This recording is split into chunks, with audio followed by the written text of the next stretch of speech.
always love you, but long as there are stars above you, you never need to doubt it. I'll make you so sure about it. God only knows what I'd be without you. If you should ever leave me, though life would still go on, believe me, the world could show nothing to me. So what good would living do me? God only knows what I'd be without you.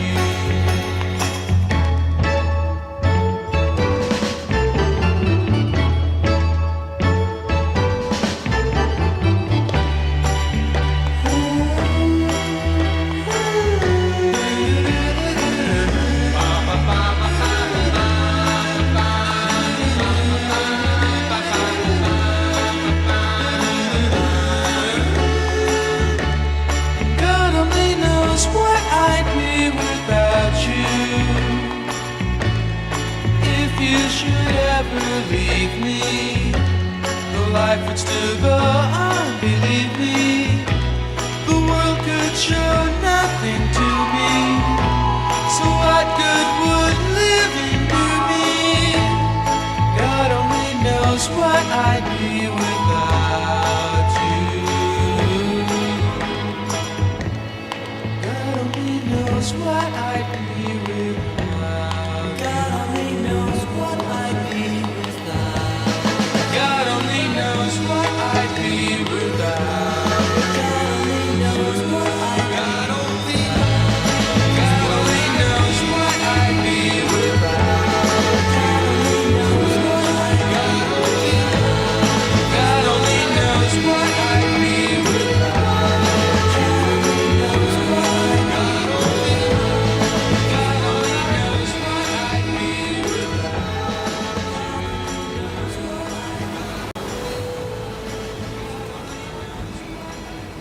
Well, there we go. Welcome to the show. Brian Wilson's dead today and every day. Every day after, I assume. If that's how it really works. Hang on a second, fellas. Where did that go? Yeah, no, my brother just sent me the text on it, and yeah, I was not aware that had gone down. He was 82. Founder of the Beach Boys, man. Yeah, they don't, there's no cause of death hello. There's no cause of death listed, but he was 82. He died because he was 82. But I like a lot. Well, that's not true. I love some of the Beach Boys songs, like God Only Knows, a couple others. I was a little out of the age range. So by the time I was a kid listening to music in the 80s, their biggest days had come and gone. But obviously Wilson and the guys in the Beach Boys have done a huge amount for pop music, and they call him the architect of pop music. And then, of course, there's Kokomo with John Stamos from the hit Tom Cruise film Cocktail, which I still love. And that movie is a dark fucking movie. If you look at the Cocktail movie poster and you look at the Cocktail trailer, you would be forgiven for thinking you're looking at Top Gun in a bar, but it's actually it's a movie that I believe still holds up. It's been about 10 years since I've last seen it. It's got a great soundtrack, and it's actually got some really dark undercurrent when it comes to the relationship between him and the mentor played by Brian Brown, I think. Point being, Brian Wilson's dead. The other thing he did that was great was he really did shine a light on mental illness when a lot of people were, there's a lot of shame associated with it. I don't remember if it was just garden variety, not that that's a thing, but garden variety depression, or it was schizophrenia or something, but he had a relatively serious period where he had a mental disorder, and he was public enough about it that I think a lot of people realized they weren't alone. So rest in peace to good Sir Brian Wilson. I think I'll say about this is, as I've gotten older, I was what were we watching? We were me and the kid in M were watching something the other night. What triggered this thought? I don't remember, but as I've gotten older, I've thought more about, and the word that's going to come to mind I'm going to use is legacy, but it's not that's not the word I'm really looking for, because legacy, I think, implies a degree of ego that I don't associate with the feeling I have. But as I've gotten older, I see more of the ramifications, good and bad, that I've put out into the world. And I'd like to think, although I think most people think this, that I've put out a lot more good than bad, but your mileage will vary. But so in the past, when people said, well, what about your legacy, Jaffe? You're doing this and then I'll hurt your legacy because you're making these vulgar videos and it'll hurt your God of War, or your Twisted Metal, or even your Calling All Cars legacy.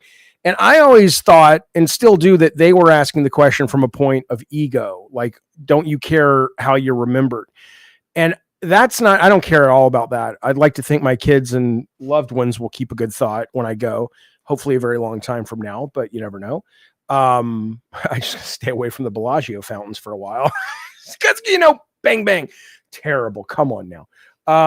But it's not legacy like that. It's more the joy and the happiness I get when I start to realize some of the stuff that I did with teams that I worked on and things, and even shows like this, have brought people escape or joy. And again, this is not an ego thing. I'm not looking for you to validate what I'm saying. I'm just saying that that's a pretty interesting thing that comes with age, where you actually get enough of a perspective on it to start to go, oh, I worked with people and together collectively we brought some joy to this cesspool that is life. I love life. I love being alive, but life in 2025 is kind of a shit show in a lot of ways. Not always, but a lot of ways. Anyway, welcome to the show. Welcome to Up with Jaffe. We may have some guests on today, as we tend to do. But it just depends if they drop in. It's like Mr. Rogers. Remember Mr. Rogers when you were a kid, and it's like, oh, hey, it's, I don't know who came over. The mailman came over once, and Mr. Freely, and then there was the black guy who came over and they washed their feet. And then Mr. Green Jeans, but that was Captain Kangaroo's neighbor. It's not Captain Kangaroo, it's Captain Kangaroo. It's where you put the inflection. Listen to this. Nathan says, I've been depressed for the past few months and your shows have been a great escape. Thank you. Well, I thank you for watching. Thank you for hanging out with us, buddy. I appreciate that. Matt DeMarco says, I haven't seen Cocktail or Roadhouse. Heard they're both darker than they look. Roadhouse with Patrick Swayze, I don't remember being that dark. It was just B-movie schlock, and it was delightful. I watched about half of the Jake Gyllenhaal Roadhouse, and I liked it. I didn't stop because I didn't like it. I stopped because I just got busy, and it wasn't so compelling that I had to go back and see what happened. Before we get to Eric Lennon's obnoxious comment, which is, by the way, no real man cares about Sabrina Carpenter. First off, you are a pussy son of a bitch, sir, because here's what I will say about real men or real humans, but let's just stick with men because that seems to be what you aspire to be. No real man cares about what is on a list of what real men care about. A real man cares about what they care about, period. You're the kind of guy that goes on a fucking website and goes, here are the top 10 things you should know and be by 30. And you start to get anxious when you're not one of those things. You're an idiot. You're an idiot. The point is this, though, Eric Lennon, and you're just salty because Tech Protect ran off with my daughter and not you. Hell, at least Tech Protect had the fucking stones to step up and say, I want to go on a date with you. We don't even know what you look like, you son of a bitch, you salty fuck. Hey, there's my buddy Bunny Button. Bunny Button, how you doing, pal? Bunny Button, get on in here if you have a minute, because I want to talk about this Sabrina Carpenter thing real quick. But first, before we get to that, only if you're around and I know you got a life outside of, my screen. Hello, Mitch, you old so-and-so. Look at this Moneybags McGee coming through with some ducats. Thank you, pal. Thank you, pal. Well, Look at that. And Frank Blasey, Mish, thank you so much for the very generous super chat. And Frank Blasey, thank you so much for the super chat. He says, "Rip Brian Wilson, a true music legend." We are now at we are now at $22 up there. If we get $200 total, be it from super chats or be it from membership addition, we will do an extra hour of this show, and I'm thinking we'll do game demo streaming, but we'll do whatever the fuck you guys want. We'll just stream for an extra hour. Let me add that. Then I want to tell you about two things. Oh, good. Bunny's going to join us. Excellent. Okay. Hang on a second though. Let me update this. I'm on Stream Talk Studio, whatever the fuck this thing's called. All right. Thank you for that, Mish. Thank you for that, Mr. Frank Blasey. Very kind, very courteous, and of course, very generous. We're $22 into our delightful goal. So listen, thanks, Mish. I appreciate it, buddy. He says, stopping by to show some love. Have a great show. Thank you, sir. Jojo D, friend of our show, longtime community member of our show. If you guys want to call in, you can put yourself not in the Discord, just there's a click at the top of the YouTube if you're watching on YouTube. And you can click that. If you are watching on Twitter or Twitch and you want it, I'll post it. Just let me know. Batrall says, I wanted to order Ninja Gaiden Ragebound. Oh, physical, but it's already sold out at Play Asia. Why nowadays is it so hard to get physical games? Because nobody buys them. I'm a collector, you say, but it's harder and harder to get new games. I understand, but it's because more people are buying digital, so they're not printing as many because it's cost effective to print as many as they think they're actually going to sell. Jojo D, great friend of the show. We love him. I think he's finally gone round the bend. He's gone a step too far. And I'm going to show you why. He made this. Hang on. He made this, and he, fine. He made it for like the Discord, and it's kind of fun. Ha ha, he he. We're jokesters. We're kidding around with each other. But then he tags Taylor Swift as well. I'm a little disturbed, Joe. I'm a little disturbed because I'm worried Taylor Swift is going to be disturbed. Hi, Jaffe. This is what it would be like if you kissed Taylor Swift, you lucky guy. Now, I like how I totally changed what I look like from a profile, but that's AI for you. And don't get me wrong. I've masturbated at least 20 times to this, so I appreciate the material, Jojo D. But you're tagging Taylor Swift? That's creepy. Can you imagine if you're Taylor Swift, who, by the way, is also dropping an album today called the Summer of 25 collection. I don't know if it's greatest hits. I don't know what it is.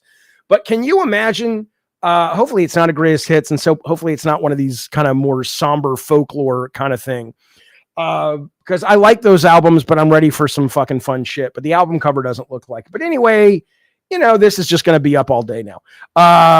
It's so over for Kelsey. That's exactly right. It's exactly right. Oh, I'll add you to the broadcast. Here comes Miss Bunny Button rolling in high in more ways than one. Bunny the Bee. Yeah. Are you there? Do you see what Jojo D put on the goddamn screen? Yeah. I mean, and he tags Taylor Swift. He tags Taylor Swift in this. I don't understand. I mean, if you're Taylor Swift, who does use the internet, and she's not on tour anymore, so she's probably sitting around at home. If she's just searching her name, which most people who are written about search their name, and she sees this, either A, call me, wink, or B, wouldn't that be great if she called in right now? She's like, look, I'm not doing nothing. I don't know why she talks like, a hillbilly. I'm not doing nothing. I figured I'd call in, Jaffe. Can you imagine? Anyway, the point is, Bunny, how's life? How you doing this morning? Doing good. Yeah? Are we going to see you on camera, or are you just a voice? I'm just a voice right now. All right, fair enough. I want to show you this. Sabrina Carpenter, who, she's a kid to me, obviously, because A, she's really young, and B, I got to know her when my kids were watching Girl Meets World. But, she's a big pop star now. I like some of her music. Rob says, leave poor Jojo D alone. I'm not beating up on the guy. I'm just saying it's pretty creepy. But I like a couple of her songs. I don't. Oh, yeah. Bunny's echoing. Let me fix that real quick. Hang on. Here's her new album cover, and I'll take. Let me figure out. See if Tech were awake. Tech's so funny. Text like, we got to fucking get this thing on a fucking timer and we got to make, I'm like, good tech, you're right, produce. He's sleeping right now. He's totally fucking sleeping right now. Let me fix this though, so we're not getting an echo. Okay, this should have that resolved now. You guys let me know. Bunny, give me a test and say something. Testing. Okay, so you can or cannot now? I can. Right now, still, you guys can still hear Bunny echoing in the YouTube? Test. Say something, Bunny. Saying something. What do you guys think? Can you guys hear Bunny? Is there an echo? Is still there? What in the Sam Hill? All right. Well, don't say anything at the moment, but Bunny. But take a look at this. Is Sabrina Carpenter's new album cover called "Man's Best Friend," and as you can imagine, as she probably counted on, this is generating some controversy. Some people love it. They say it's hot, it's evocative, and some people are saying, "Oh my God, it's degrading to women. She has a very young fan base. What the fuck is this woman doing?" Now, she obviously, it's kind of cheeky or whatever, but at the same time, whatever. So I don't know. I would like to know, Bunny, as a modern woman of the world, what do you think about this album cover? I like it. I like it too. I don't see a problem with it. I like it too. I do see a problem with it if the goal is I'm a role model, and this is degrading to women. Hungry Adventure says Sabrina is an artist and she should be able to express herself how she wants. No one's saying she shouldn't. She can't stay the same forever. She should be allowed to grow. It's sexy, provocative, and people are talking about it, and modern women love it. Yeah, the argument or the debate is not, does she have a right to express herself in any way? Of course she does. The argument is this sort of a step back for women's rights and her young fan base going, you're my idol and you're putting yourself in this kind of degrading, because it doesn't look like it's not like it's degrading because she's giving him a blowjob. Nothing's degrading about that. It looks like it's called Man's Best Friend. She's in a dog position and she's being held by her hair as if he's leading her around by her hair. Now, in the words of Wayne and Garth, she's a babe. She is a babe. Thank you, Joker, for 16 months of support. I like it, but that's not the question. The question, I guess, now is, can you like it and still think it's probably not the best career move? Or do you think it's a good career move and it's hot? What do you think, Bunny? I don't know anything about her music, but what I've seen of her, it doesn't look like she's trying to cater to a young audience. So I don't really. Yeah, that's a good point. Yeah, she seems like she is a girl's girl to me. I mean, I don't really know, but she seems, like she's more trying to appeal to women, in my opinion. Right. Well, I mean, we've talked about this on Madhouse as well. I mean, the idea of even that idea, there was a time maybe 10 years ago where a cover that looks like this would probably have been, there would have been a lot of women saying this is offensive, but it does seem the pendulum swung back a little bit towards more of a sort of, I don't want to say traditional feminine masculine role, because there's nothing to say that, women traditionally need to be on their knees and being led around like a dog is obviously not what we want in society in the real world. But in the bedroom, there does seem to be a shift back towards this kind of, thing. I mean, are you noticing that as well?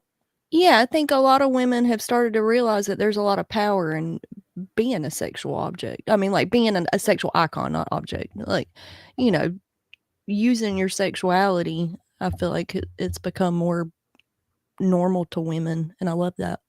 Well, yeah, and it's like, why not use what they got, just like men use what they've got, right? Exactly. I mean, just because physical power is associated with, I don't know, it's a good thing, but a woman flaunting her sexuality is somehow not. Maybe that's how men keep the women down, obviously.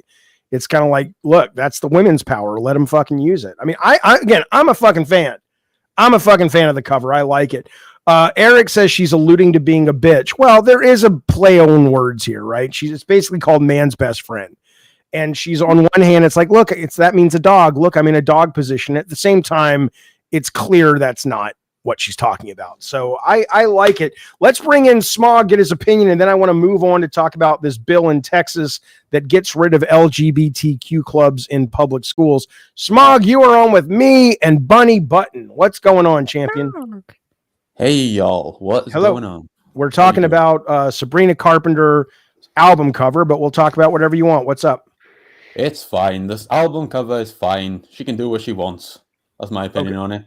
Okay. I reckon the same thing happened with Lana Del Rey. People had this opinion about her when she did her provocative music, her provocative covers. People were talking to her about that. But I reckon if she wants to do it, I don't think she's really answering to anybody. She can do whatever she wants. Yeah, well, I don't think the question is should she be allowed to do this? I think, of course, she can. I think it's more of a question of, you're on camera, right? Oh, shit. My camera's went off. I mean, you don't have to be. I can turn it off, but you are broadcast. Sorry. Okay, I'm looking at... turn that off. I will turn it off if you don't want me to show it. Go on. Yeah, no worries. That's no worries. Thank you, man. Sorry, man. I'm not presentable. You know what I mean? I don't care. That's fine. Well, yeah, look at me. So, okay. All right. So what did you want to specifically talk about? So I was thinking about the AI you were talking about, actually. The AI that Jojo D did. I thought that was really interesting. Yeah. Yeah. Because I've experimented with the AI on YouTube quite a bit, like the YouTube Shorts. And it's amazing, the AI videos you can come up with now. And as someone who loves creating little films and little short films, it's been a really interesting tool, I think. Let me know if we're getting an echo again, by the way. Okay, sorry, continue. I love the AI shit, man. I love it. Yeah, it's crazy because I've basically done short films that are horror short films in the style of Silent Hill and a lot of the Japanese horror films, and it's really crazy how well they can concoct these images. And how long are the films that you make? So I've just experimented with it in the last couple of days, really. I started off just doing 3 little short videos, so they're like 5-second clips connected to each other. But it's amazing how effective it is. They get like 2K views I got on one of them, when I did it. And it's just crazy, the power in that short form communication. And it's not that much effort because you have AI. You can just put into AI what you want to see. You want to see a woman looking behind her in a horrific setting. Yeah, no, I've played with it as well. I mean, I know there will be people who trip or who kind of go back to your words you just used. It's not that much effort, and there are people out there that are like, but it should be effort. It should be effort. Yeah, and it's like, but I don't agree with that. I think the people I think the Christopher Nolans of the world and the Spielbergs of the world and the young versions of those people coming up that want to put in the effort to tell a genuinely great story. I think that is still going to be available, but just like YouTube now allows everybody to have a TV studio in their bedroom, and how your iPhone allows everyone to have a movie studio in their pocket, it has created a different form of entertainment, but it doesn't negate the professional people who are really serious about the art form.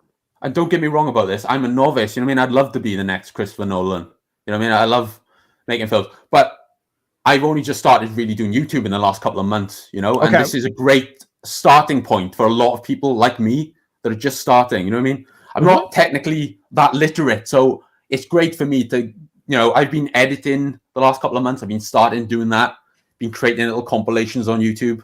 And I think this is a great part to get me used to those tools so I can eventually create something more complicated. And why? Yeah, I know exactly what you mean. And why should you be denied the ability to express yourself through a medium just because you don't have a certain kind of training or whatever? I think that's a ridiculous thing, and some people kind of gatekeep with that and think that automatically assumes it is a more noble thing to create that way. But I think all other art forms have shown otherwise. But all right, Smog, thanks for the call, buddy. I appreciate it. No, cheers, guys. Appreciate that. See you, buddy.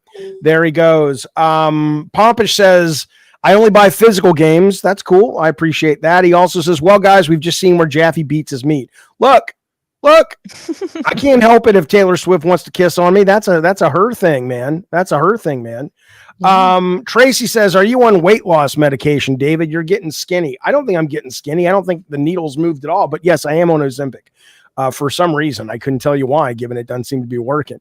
The real question is, why did Joe choose a much younger you in this place? I think it would have been more controversial and provocative if he put the older gray beard, Jeffy. Oh, I know.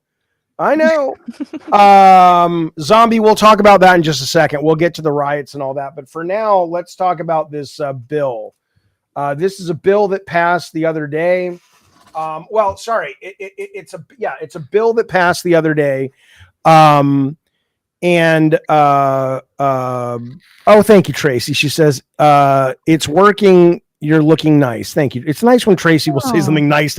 Well, don't awe me, Bunny. You know, Tracy, you don't. Sweet Tracy. We don't know which Tracy we're going to get at any given moment. We have no idea. So I'm glad that the Magic 8 Ball came up today with Tracy is nice. I love the nice Tracy. Texas teens worry as lawmakers ban LGBT clubs in public schools. That's the headline. This is coming out of the great state of Texas, I suppose. And I just wanted to talk about it. It bothers me a great deal. It is, you know, if you read this from a lot of kids that were part of these clubs, it's just, I think the politicalization of children on behalf of, in this case, and I'm not saying the Democrats haven't also done it at times, but lately a lot of it's coming from the right. But the politicalization of kids' happiness and safety for their own gain is disgusting to me. The kids need somewhere to go, says Jamie Blasey, who works off campus meetings would make joining more complicated for kids who haven't come out to their family members.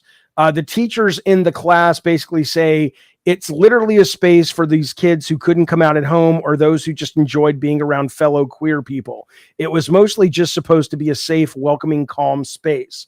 But of course, for some reason, there needs to be a Senate bill. Senate Bill 12 bars schools from sponsoring a student club based on sexual orientation or gender identity. It also forbids schools from providing instruction, guidance, or programming on sexual orientation or gender identity. Now, number one, all you really need to do is rename the club something like, do you like these three musicals? And if you do, then it's the same goddamn club. Probably. Although I'm not LGBTQ, but if it was a club that said, do you like Hamilton, Glee, and the movie Grease? I'd show up and they'd be like, which alphabet letter are you? I'm like, no, I really just like these movies. I just love musicals. I just like musicals, man. But they're like, okay, sure, wink. Yeah. But but this is what the guy who pushed for the bill, one of the Republicans said: we do not need to have school-sponsored and school-sanctioned sex clubs. And it's like, come on. Yeah. This is such horse shit. And let me explain something. Yeah, Eddie T says, I just like throwing up jazz hands. That didn't make me gay, does it? I like the jazz hands. And I did watch a lot of the Tonys the other night, so fuck you guys. Tonys were great. But I don't know. It's just like, you know what? This is so targeted. This is so not about what is good for these kids.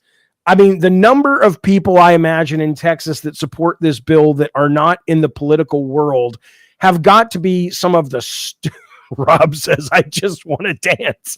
Have got to be some of the stupidest fucking people in the goddamn world to think that these are sex clubs. What are they talking about? Bunny, what do you like middle school, right? They're 16-year-olds, so it looks like it is. Yeah, like you're not grammar school. Okay, fine. But we're talking about high school. I feel like even middle school. Like, give them a club like that. That's when you start wondering about your sexuality and stuff. Like, I don't see the issue. Well, the issue is, of course, that if you're wondering about your sexuality and there's a place you can go to promote or allow you to have your sexuality acknowledged and supported, even or especially if you haven't come out to other people like your parents who you feel would reject it, they're saying, well, a school shouldn't be offering that service because if it offers that service, it may make you gay. And it's like, again, yeah,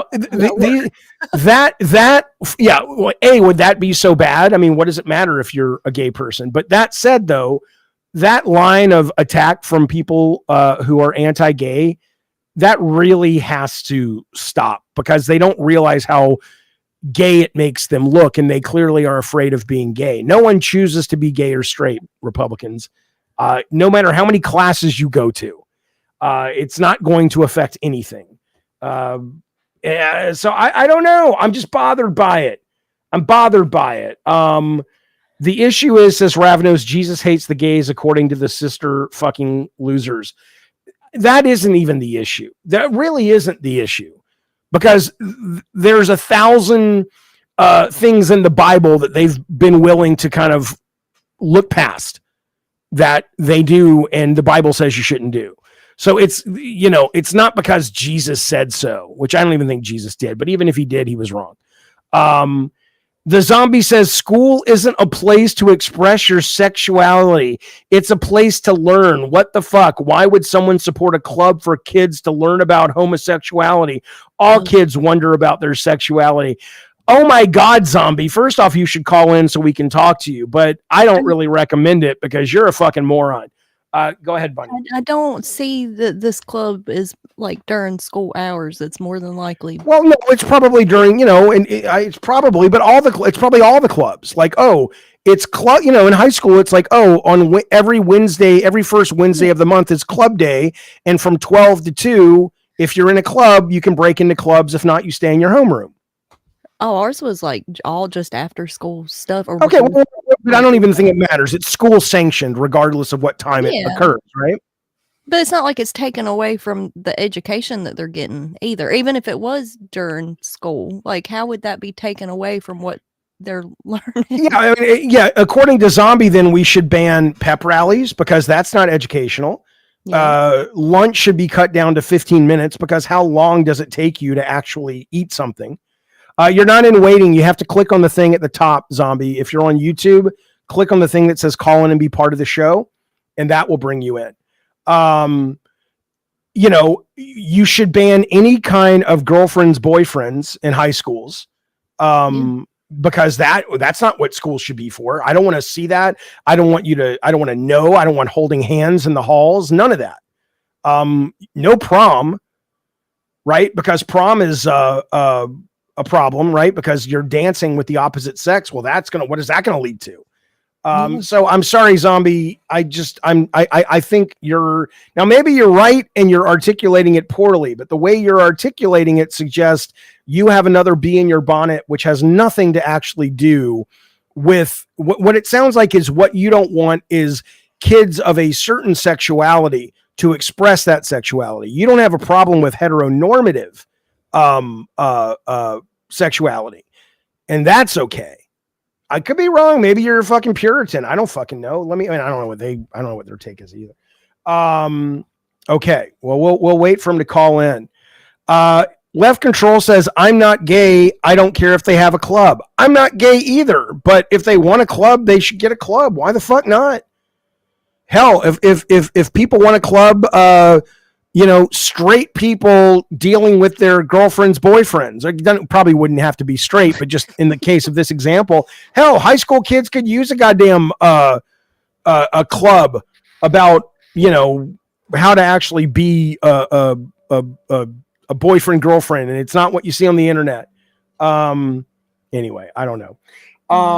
Well, okay, so Bunny and I are in sync on this. Again, I'm okay if you disagree. Enough people clearly disagree with me and Bunny in Texas that this thing passed. Somebody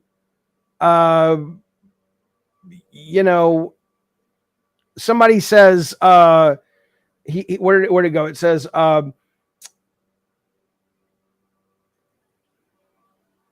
okay, right. So this is the guy who talked about the sex club, and this Raphael pushed back. He said to this other representative, he said, why would you say sex club like it was some perverted place in Amsterdam? These clubs are no more about sex than 4-H or ROTC or the basketball team or anything else that goes on a high school campus. My kid was in this club. They would get together. They'd watch movies. They'd color. Bunny would have loved this club. They'd go to musicals. It was about a kid who felt weird, who found her people, and everything about it was good.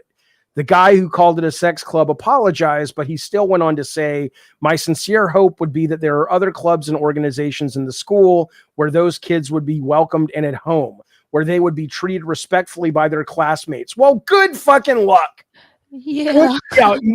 Is that really, if that's your sincere hope, then you probably would have recognized the need for this bill and you wouldn't have called it a sex club, because you know good and well how high school kids are.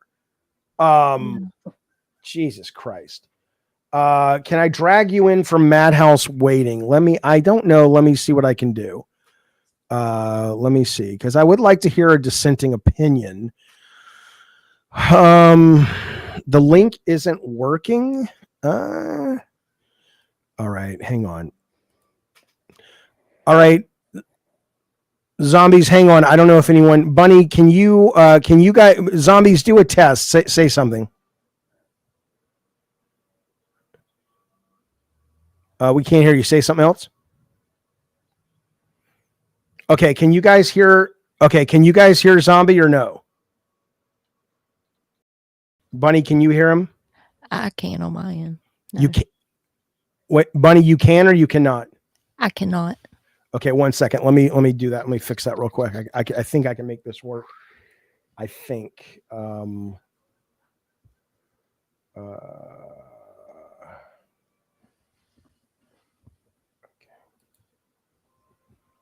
All right. All right.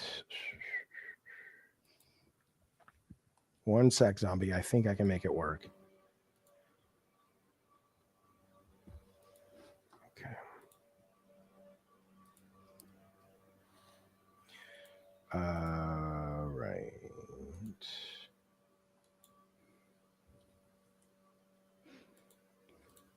All right. There may be an echo. If there's an echo, I'll have to let you go and we'll have to get you to call in some other way next time. Go ahead, Zombie. What's going on?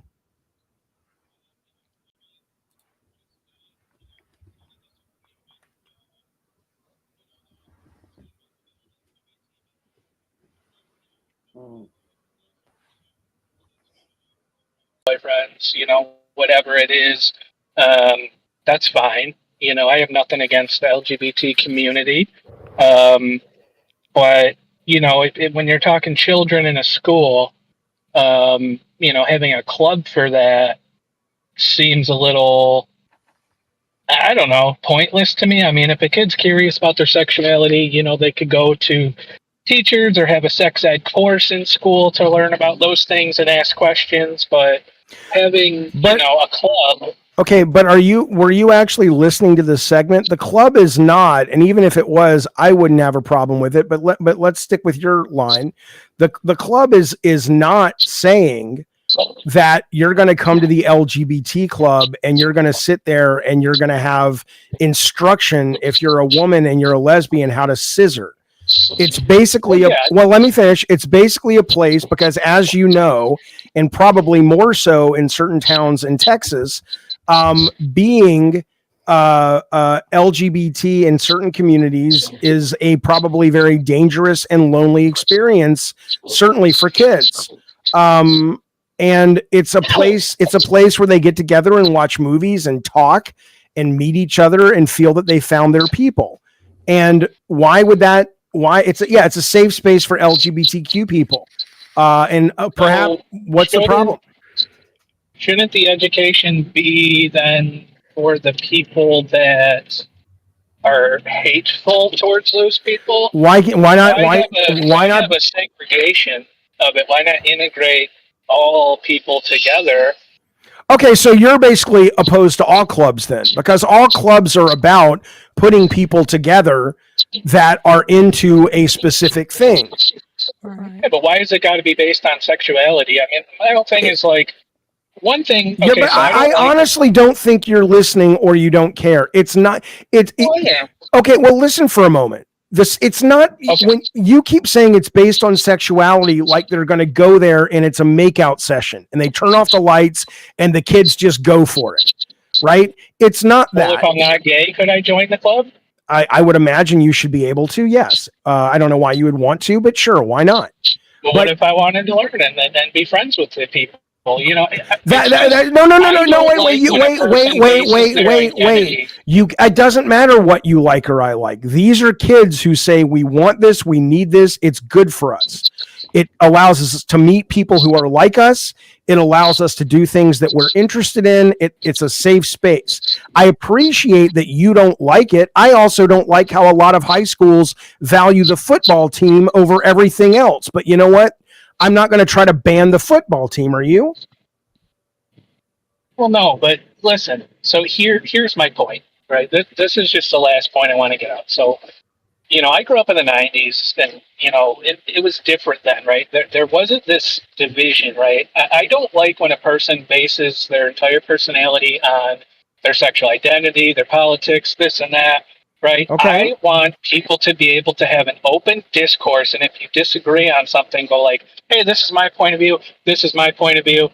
Where's the middle ground? If there's not any, hey, that's cool. You do you. We're the land of the free. We're America. And, you know, nowadays it's, oh, they're gay, I'm straight. They're the enemy. And if you're in a school setting, you know, if they want to have a club based on a niche interest where there's activities of education and collaboration of, you know, theater or something, right? Or like you were saying about, oh, these musicals, you know, make it something else, and that's where all the LGBT kids would probably end up, right? I'm fine with that, but really at the end of the day, you know, it just doesn't seem like you're giving these kids an opportunity. Like, okay, they're in a safe space, and if the state of the world is such that we have to segregate every niche group away from each other, you know, it just builds resentment, you know, in the LGBT people against the people that don't like them, and the people that don't like them go, oh, look at all those gay kids over there. You know, they're whatever. I don't like that. So make it. Okay, but are you gay? No, Okay. I'm not. Okay, so then don't you think that decision to say, you know what, this is probably hurting our community in terms of the way we're perceived, don't you think that should be laid at the feet of the people who actually are in those clubs? If the gay kids come together and say, we think this is doing more harm than good, they'll disband it or they'll quit. But it seems really weird to me that you being in the majority position, the power position of you've never felt attacked because of your sexuality, or you've never felt attacked because this, that, or the other that is marginalized. And you're saying, I don't like it when those people who are consistently being attacked and shamed have found a place for themselves where they feel that they have found their people. And I go, well, that's not, it doesn't matter what you think. It's not for you. And you just said we're supposed to be, and you said we're supposed to be the land of the free. Well, right. That means sometimes people are going to do things you don't like, but you have to support them because, yeah, I don't like this or that or the other, but you have a right to congregate and be with your people. Yep. Well, absolutely. But I'm talking a broader picture. If the world has gotten to a state where the only solitude or not solitude, solace is to do that, then yeah, let them have the club.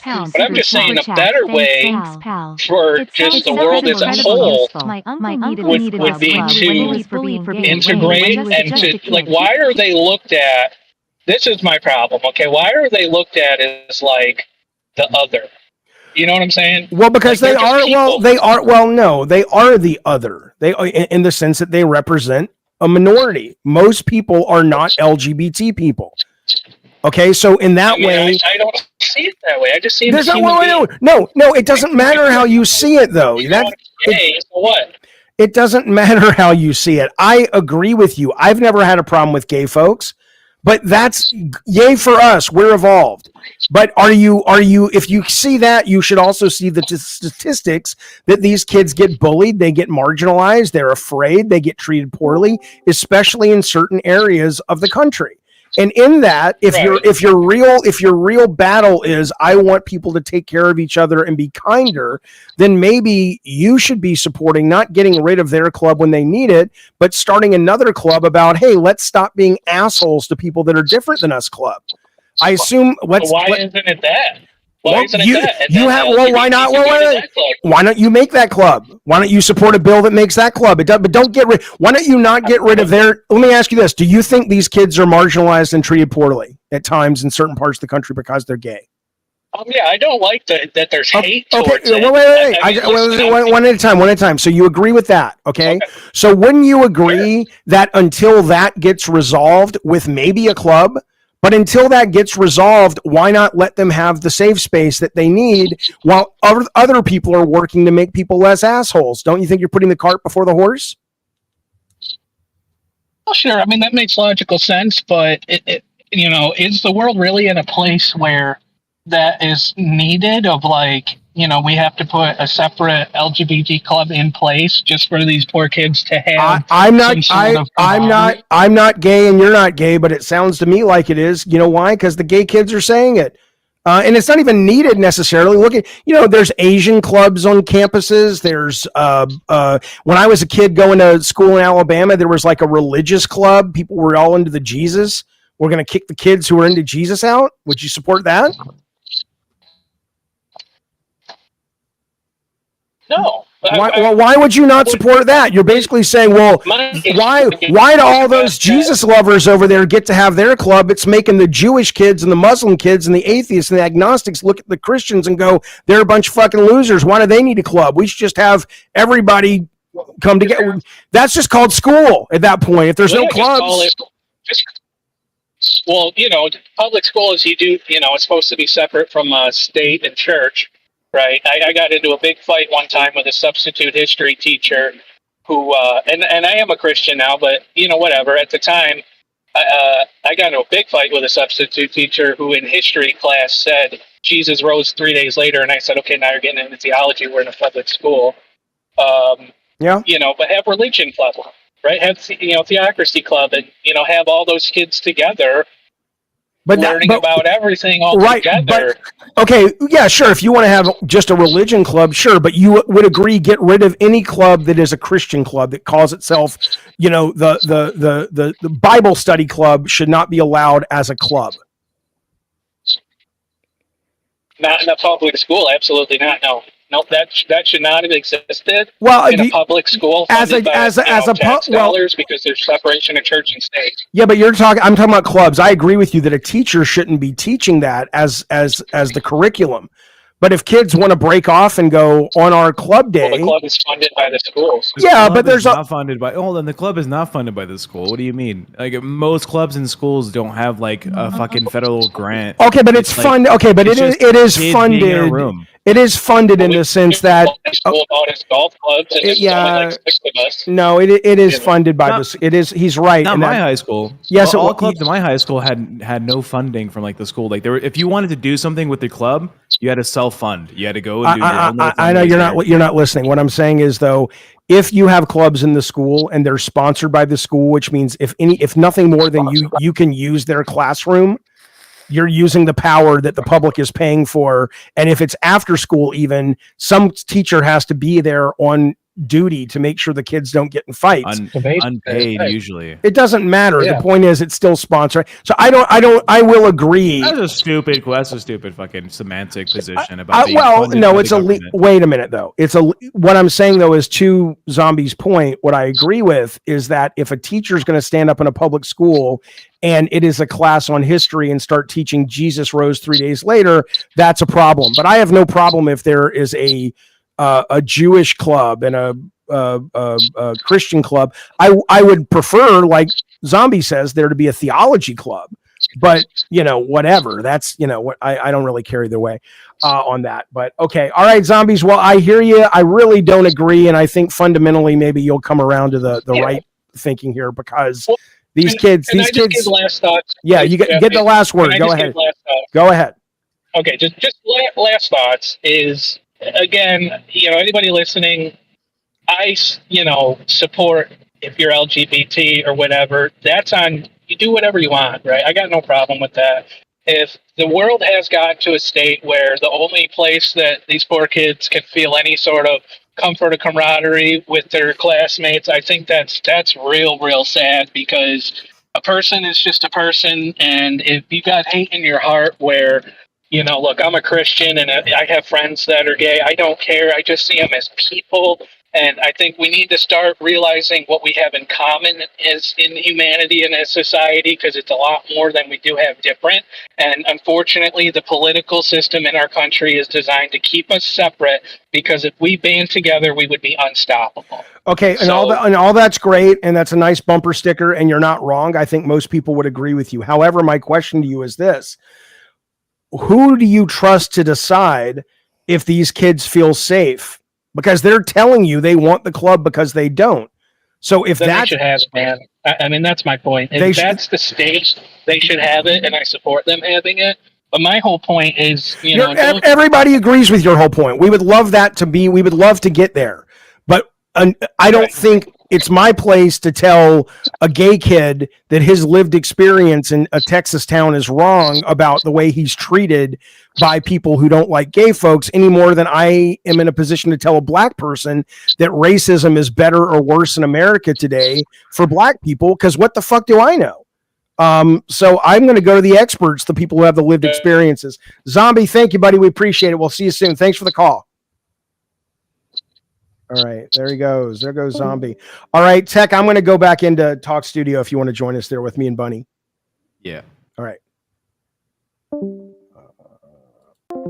Okay. Bunny, sorry, it would have been an echo. I couldn't bring you in. Oh, yes. What's your take on Zombie's take? I hear the echo on myself again. Let me get rid of it. It should be gone. Okay. It's gone. Yeah, I don't know. I feel like I wasn't upset that there was a chess club at my school, even though I don't know how to play chess. Do you think that if it's the only way these guys can enjoy chess, Bunny, isn't that sad? I know he's teasing. You're doing Zombie, right? Yeah, no, I think it's a very dumb position to take whenever you're like having a moral like fright scenario where it's like, it's the only way, huh? Is this the only way we can do this? That's so dumb.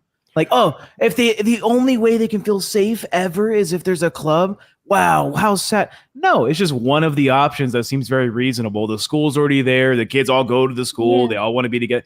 Yeah, it's not the only way. It's probably the best way. And not only that, at the start, what he was saying before, it sounded very dog whistly when he was talking almost like about tribalism. Like he doesn't like these specific groups to like that slippery slope of having in a public school, this tribalism kind of popping out there. But it really, we have Bible groups in those places. Mm-hmm. We have Republican groups. We have FFA. We have so many things that you could very literally direct that this could be considered a tribalism type thing. Yep. And also for to Tech's point earlier with the public school funding and stuff like that, you have a right to be on public property, and you have a right to, from the First Amendment, to be with your people and do tribalistic things like a Bible group on public property wherever you want to do it, as long as the school does not interfere with it, intercede in any kind of way that would. Yeah, like if I was having a public protest outside of like town hall, is that funded by town hall just because it's on government property? And it counts the same. I mean, I think literally it counts the same. Public schools are public property. Yeah, the difference is you can't teach it, or you're not supposed to be able to teach it. But no one's teaching it. Right, Yeah. right. Yes, No, yeah. we're talking about the teachers. Well, Let me get these super individual. chats real quick. Pompish, thank you, buddy. He says, well, guys, we've just seen, we already did that one. Pompish says, more sausages around, more likely you'll have one. Talking about the gay club. I don't really agree with you. That means that, what, if you go into the military and you're in a troop of just dudes, there's a good chance you're going to turn gay? Well, actually. Okay, I mean, join the okay, Navy. If I had a nickel. Okay, well, okay, then but let's assume that's the case. All right, so it's not, but let's assume that. I'm not saying the Navy doesn't have a disproportionate number of gay men. That's the rumor. That's the trope. It's San Francisco for the military. Yeah. Okay, whatever. What I'm saying though is if you're suggesting guys being around guys or women being around women, exclusively for a club period or a deployment of 6 months or whatever is going to result in homosexual behavior, then my answer to that would be, okay. Hell yeah, Jeffy gets it. Like if you have a bunch of hot, in shape men in the prime of their life on a ship, right, for months at end. Imagine what happens at a sleepover of like hot women in like, Okay. You know what? I'm actually super for it now. I mean, what is it like the Navy? Like 100 dudes go down, 50 Start couples kissing. come up, or what's it's like that again? Great. I mean, but I don't believe that the Navy, notwithstanding, I don't believe that is what you're going to get when you have a club like this. But let's assume it is. Let's assume. Why are these people so terrified of, let's say, whatever it causes somebody, which is a ridiculous concept, but you're either gay or you're not, you're either straight or you're not. You don't make a choice. Okay. Well, but fundamentally speaking, who gives a shit? That's the bigger question to me. Let them out. The only question. It's a scare. It's the relativistic cultural change. It's the cultural normativity that some people, it scares the shit out of them. They see, here's some people that believe in things that are just diametric to what I believe in. They're congregating. I don't want that to propagate in my culture, and then it gets scary from there. All right, listen, let me get, we're not done. We got to get Smog. Thank you, Smog. Smog says, it sounds incredibly useful talking about these clubs. My uncle needed this club when he was bullied for being gay when he was just a kid. Kids need the unity and to reduce stigma. Fuck yeah. Tech, the reason I keep changing the screen, by the way, is Gabbin and Games tonight, 6:30, that text. As long as that's not covering people's faces, I don't care what the layout is.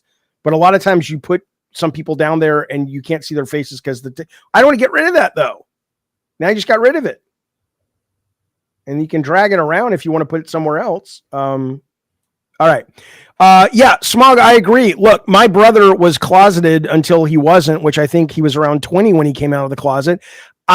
It's hard for me to imagine the shit a kid would put up with in Birmingham, Alabama in 1986 when we were in high school if he attended the gay club. But frankly, if the kids were brave enough back then to go and join that club, it probably would have been a much better experience for not just him, but all these kids. I mean, what do you think? There weren't gay kids in the 80s? We didn't know any.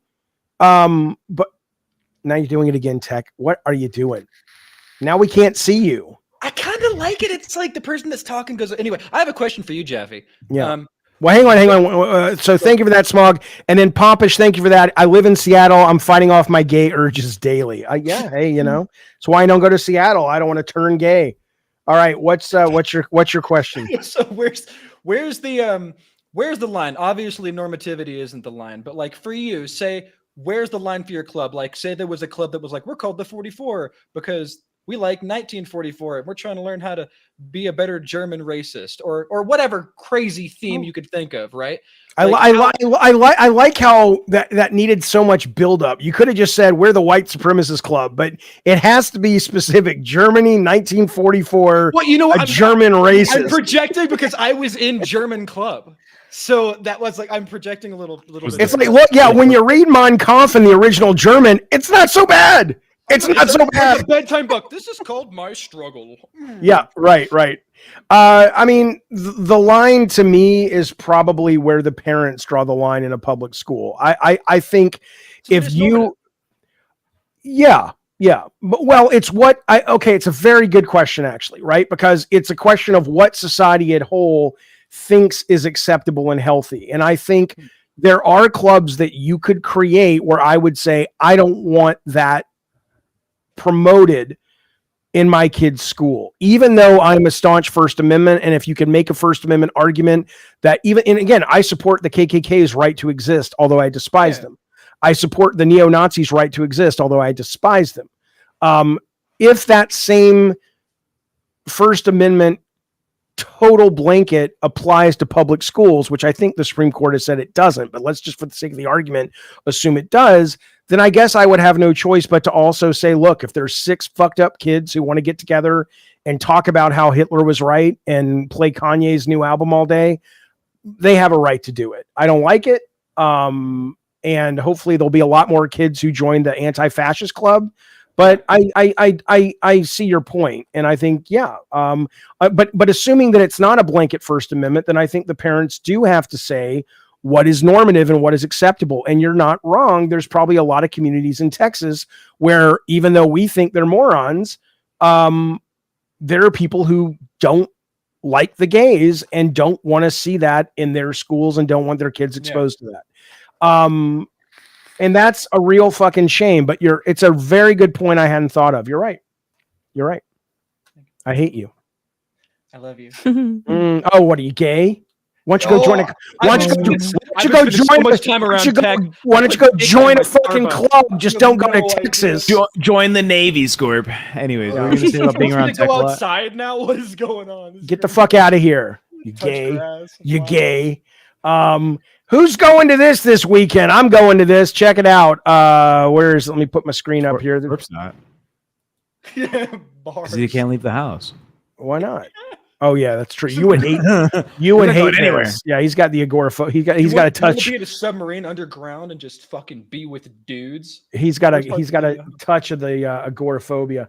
In America, we don't do Kings. No Kings rallies happening all over the country this weekend. I will be going to one on Saturday. It's basically meant to be as a counter to Trump's military parade. It's so dumb, and his birthday. And I don't know. I don't know if ICE is going to be everywhere around these. It's not a riot. Tech can't go. He might get deported. He doesn't look Mexican. Mhm. What?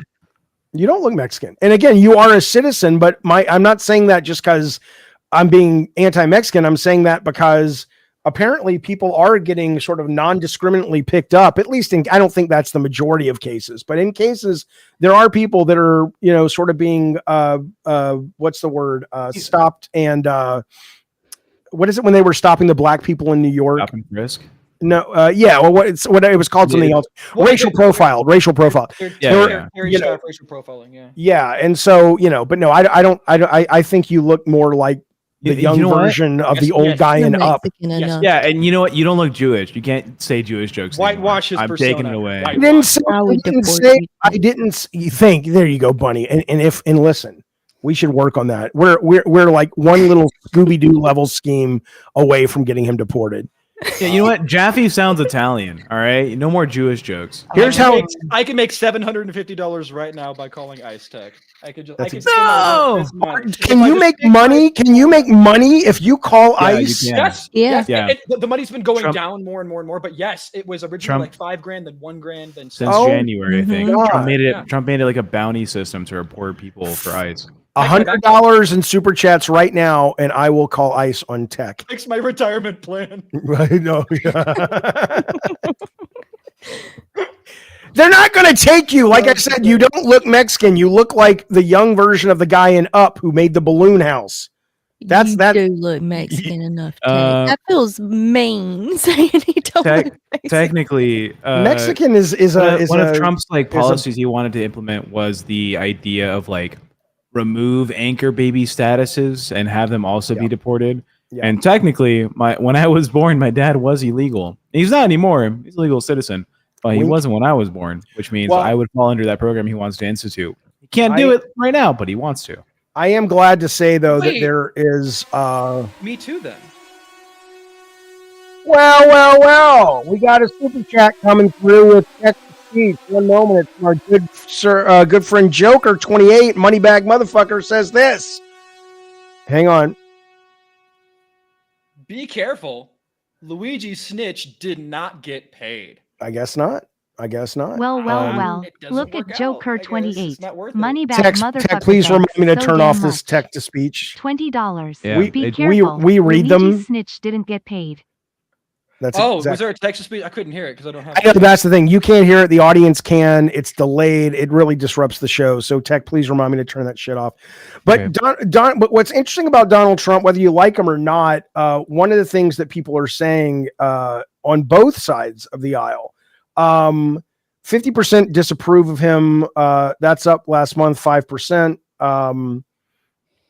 actually not that bad. No, but Where is this? It's talking about his immigration policy. It says Newsweek shows Trump approval trending upward, though. So I'm not sure why. Wait a minute. Okay, let me make sure I understand what I'm reading here, because I thought I read it, but that's not what I wanted to show you. But now let's clarify. Trump's approval ratings are declining. Oh, okay. This poll says they're declining. Newsweek shows they're going up. But here's the main one. Yeah, here's all the different polls, basically. So YouGov CBS has them 55%, Morning Consult 51%. The most approved he's at is the Trafalgar Group. But here's the thing. They're talking about here it is. Despite the administration's push to roll back birthright citizenship, 70% of Americans say the constitutional guarantee should remain in place. 50% of Americans say they support Trump's overall goals on deportation. 56% disapprove of how they're being carried out. Many Americans also say Trump's tactics have gone further than they expected. There is strong support for due process in deportation proceedings. 63% believe non-citizens should be guaranteed a court hearing or other legal protection. Overwhelming 79% say it would be unacceptable for a U.S. resident to be mistakenly deported under Trump's program. So it is nice to see that at a huge level, there is a lot of pushback. Yeah, but this gives me no solace when the Supreme Court was like, you can't do that, Trump. And he said, fuck you. I know. Go back. Those numbers are wild to me, though. Imagine if anything under 99%, where it's like, hey, if say you get arrested, do you think you should be able to have any kind of court proceeding to prove your innocence? And like 56% of people agree that you should. This is some Starship Troopers level shit. This is like there was crazy? No, you're not crazy. You're There's a not study crazy. I referenced earlier. But you're educated is what the problem is. You know civics. A lot of people don't understand civics. They either weren't taught it, weren't paying attention, don't give a shit. I feel like this is more of an ethics question, just like what kind of person you want to be.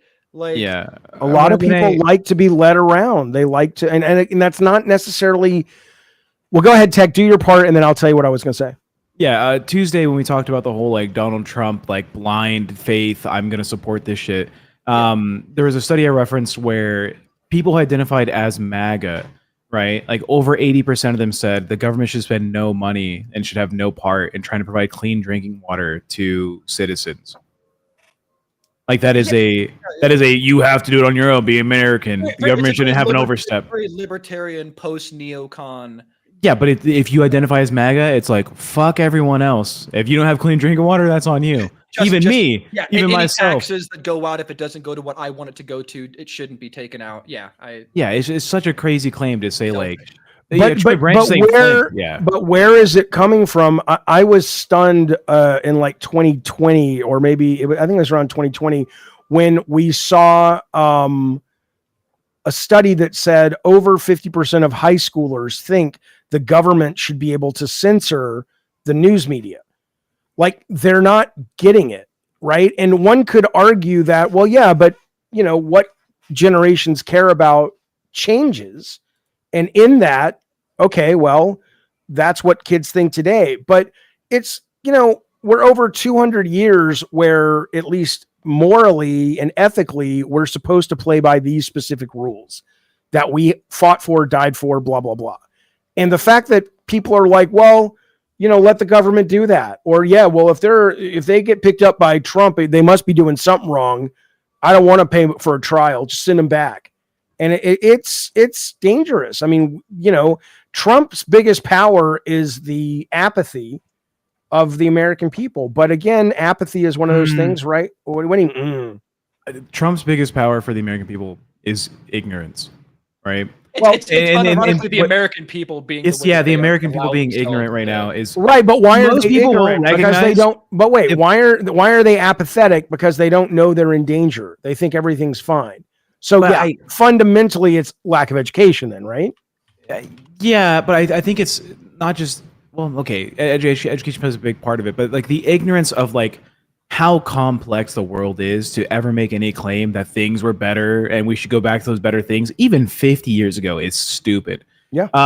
Like when people are like, oh, I miss when everyone was like all national and I support my country and all this. Brother, 150 years ago, all trade internationally was done by ships powered by fucking wind. By wind, by a sail and a wooden boat going across the seas to get your fucking shit into your country.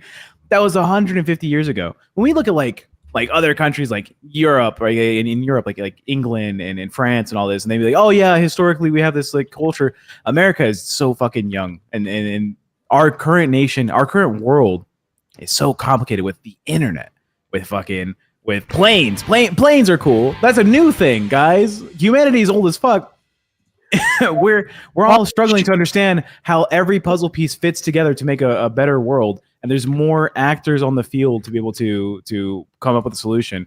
And so I hate this like revert back to the good old days mentality. Yeah, but that's not even it's nostalgia for a time that never existed, but feels like it did. It's just there's like a phrase called like golden hour or golden age something.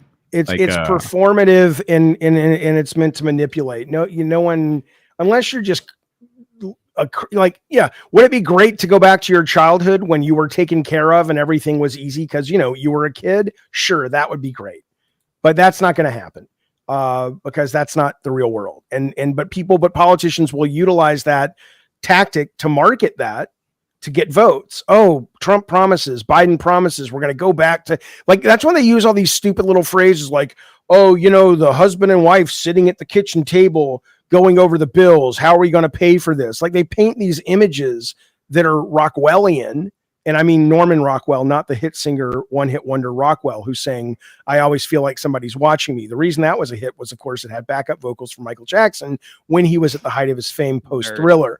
But that said, though, they are Rockwellian level images that they paint in order to get your vote. And it's tearing the country apart and they don't really care.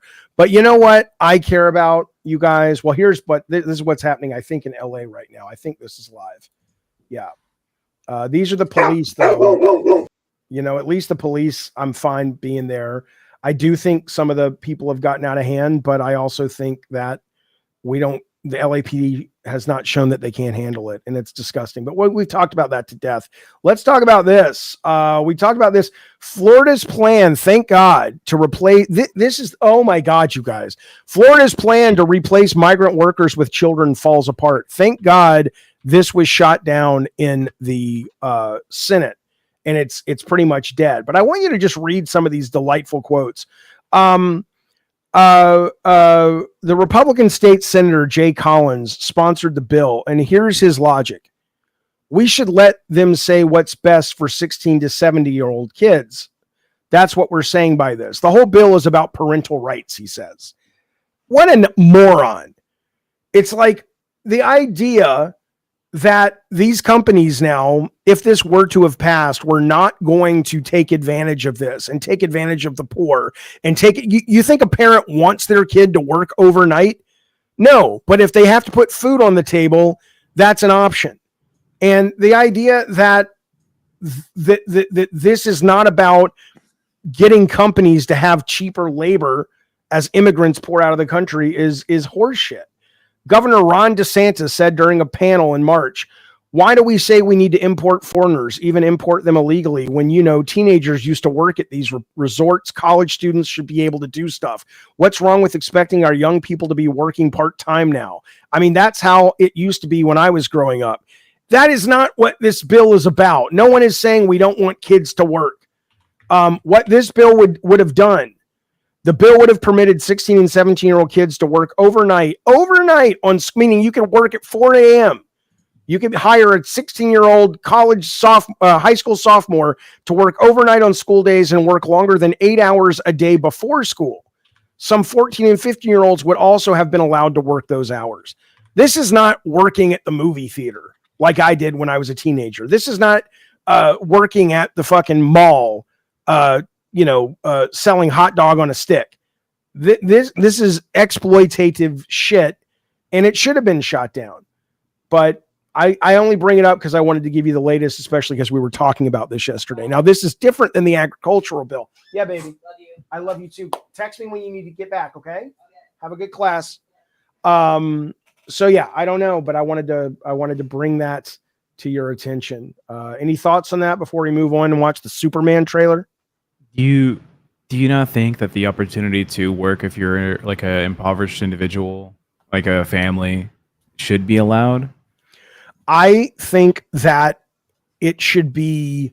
I think if a parent wants to go, well, okay, let's forget the bigger moral issue, which is like they shouldn't have to. Like, right. But there should be some support there. Let's assume that you're saying you have a family that is struggling just to make ends meet. You have a 16-year-old kid. He is willing to work on the farm of some conglomerate or anyone from 5 a.m. to 8 a.m. before he has to go to school, because this bill would have allowed that, right? Or he can work up to 8 hours. At that point, then the real question, though, Tech Protect, becomes, even if this wouldn't have been the bill, if it would have been allowed that if a parent approaches a company, I mean, it would have still roughly been the same. So ultimately, here's my answer, I think you have a very good point, but I also think that the reason these laws are in place is to protect kids from being exploited, whether it's by companies or their parents.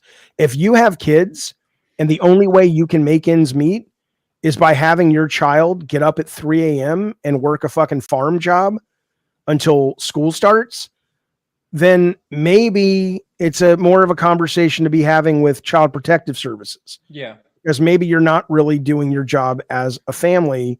And it sounds terrible, but ultimately you have to remember these laws are in place to protect kids who can't say no from basically being exploited by government or by job owners or parents, right? And I appreciate the conversation for sure, because I think it's fairly easy to understand for most people when you have a kid, like when you can't take care of the kid and the only way for the kid to exist around you is the kid has to take care of you. In almost any circumstance, whether it's drugs or otherwise, CPS would be, people would want them to be involved, right? And here specifically, it seems what would make people the most upset is when the kid has to do this by fiat, when some issue edicted to the kid where they have to do this thing.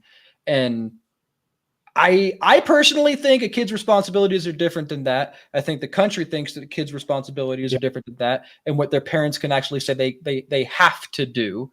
And what I don't understand, though, and maybe a lot of people who voted for these people, like Ron DeSantis, maybe they'll wake up, I don't fucking know, and go, okay, like, I know some of them are too far into the cult, and that's fine, but hopefully a lot of them will go, I can still hold true to my conservative values. I can still hold true to the fact that, because I understand there is value in society. Jackie, what values? Which values are we talking about at this point? Because I think I'll tell you. So, okay, well, obviously there's the fiscal part, which everybody brings up, but there's also, even though I am very progressive and I don't agree with a lot of the pushback conservatives bring for all kinds of things, whether it's LGBT stuff or whether it's the National Endowment for the Arts being funded or whatever, I do think one of the things that works, and I think science has even shown this, because the brains of conservatives are different. It's not eugenics. Look it up. It's in the New York Times. They are different than the brains of progressives. And there is evolutionary value to that. It's important that there's a group in the society pushes the boundaries, pushes the envelope. That's how we get invention. That's how we get exploration. That's how we grow. It's also important that those people have checks on them and vice versa. And that's where the conservative mindset is valuable, because it says, I get that you want to do these amazing tests to cure cancer, but you can't do it on these people right now because it's not ethical. I hear your position, but it feels like ultimately this strays away from some of your positionings with other stuff when it comes to the government oversight on how people should choose to live their lives. I'm not talking about government. I'm talking about the value of conservatives and progressives. I'm not opposed to someone who's conservative. What I'm saying is, I hear when you look at people I'm stunned people who voted for DeSantis, for example, because they're conservative. I have to assume a lot of them are also going, okay, this is not what we wanted. we don't want this. This is ridiculous. But that's kind of why I brought it up too, is because I think maybe your idea of what conservative is what conservative was back in 2003. I'm not talking political party. I'm talking conservative mindset. When the New York Times ran the study that the scientists did about the brains being different, it wasn't saying Republican, Democrat. It was saying like personality temperaments. Yes, I'm saying people who tend to be more conservative, who do happen to vote more Republican than not, there is a value in a evolved society to having those kinds of thinkers, just like there's you have to have them. I mean, there's like an adage that's like the liberal mindset runs the companies, the conservative mindset makes sure it stays afloat. Exactly. Like, that's all. Yeah, I'm talking about that. I'm not talking about the difference between a Republican in 1985 and a Republican today. I'm not talking about that. Well, but my point is towards this bill. A conservative from the 90s is even different than a conservative now. Like the actual, not just Republican. But wait, keep going. For this bill in particular, when you're saying like there has to be like some type of protection that we put onto the people that are like disadvantaged, it seemed like with Bonnie's position on like drug use being, it should be free, it should be accessed by everybody. There should also be that same type of like, maybe not the word is fervor, but the same type of like commitment to protecting people that drug use shouldn't be allowed, because it's going to negatively affect marginalized groups that are at a disadvantage, probably the poor, right, that are looking for an escape, right, or probably those that okay, but imagine that the poor are looking for an escape because it's such a shit life. Let's deny them the one thing that gives them some pleasure. Yeah, but we can agree that like drug use does lead to, right, a higher chance of crime or a higher chance of like it can. Just statistically, it does. Wait, does it? Whoa! Wait a minute. Okay, in the drug use leading to crime maybe because it's addictive and it's illegal and they have to basically steal to get it. But I don't think, and correct me if I'm wrong, Bunny, you haven't advocated all drugs being legal because some of you agree probably should not be. I thought Bunny said all. I think pretty much all should be legal, because also, it's just like decriminalized sex work. Like when you decriminalize it, the people that, if they're harmed in any way doing that thing, they can actually go get help. Yeah, that's true. Like that's true. It makes it a lot safer. I'd definitely like to say about this for sure that you would have to make stealing, you have to decriminalize stealing for this to work, for it to not increase crime rates. Because as someone that has known many drug addicts, have helped people through serious withdrawals, I was in that life. I knew those people. I lived in those areas. Even if it's legal and they like say you have a friend that gets caught outside with a rig, right? Like a heroin rig, and he doesn't get any charge for it. What happens if he went on a 4-day bender? He missed his job. He lost it. And now he can't afford the drugs. Where is he going to get it? They will always steal at some point. You have to decriminalize stealing straight up. Like it's. Yeah. I think the real issue is that the people who don't have the problems with the drugs or have the problems getting the drugs, I think, and it's not just the drugs, it's any situation. I think we've all been guilty of it, is that we fail to see things through the eyes of others, and we assume everyone has had the advantages and privileges and disadvantages that we've had. So it's that whole, well, I don't have to fucking do drugs. I know life is hard. Being empathetic and right. And then it's like, okay, but their life might have been hard in a different way, and without having the resources you've had, anybody would go down that path. It's a real yes. It's not that you're better. Just like it's not that America's better than some third world country in the sense that the humans that are there are better or worse.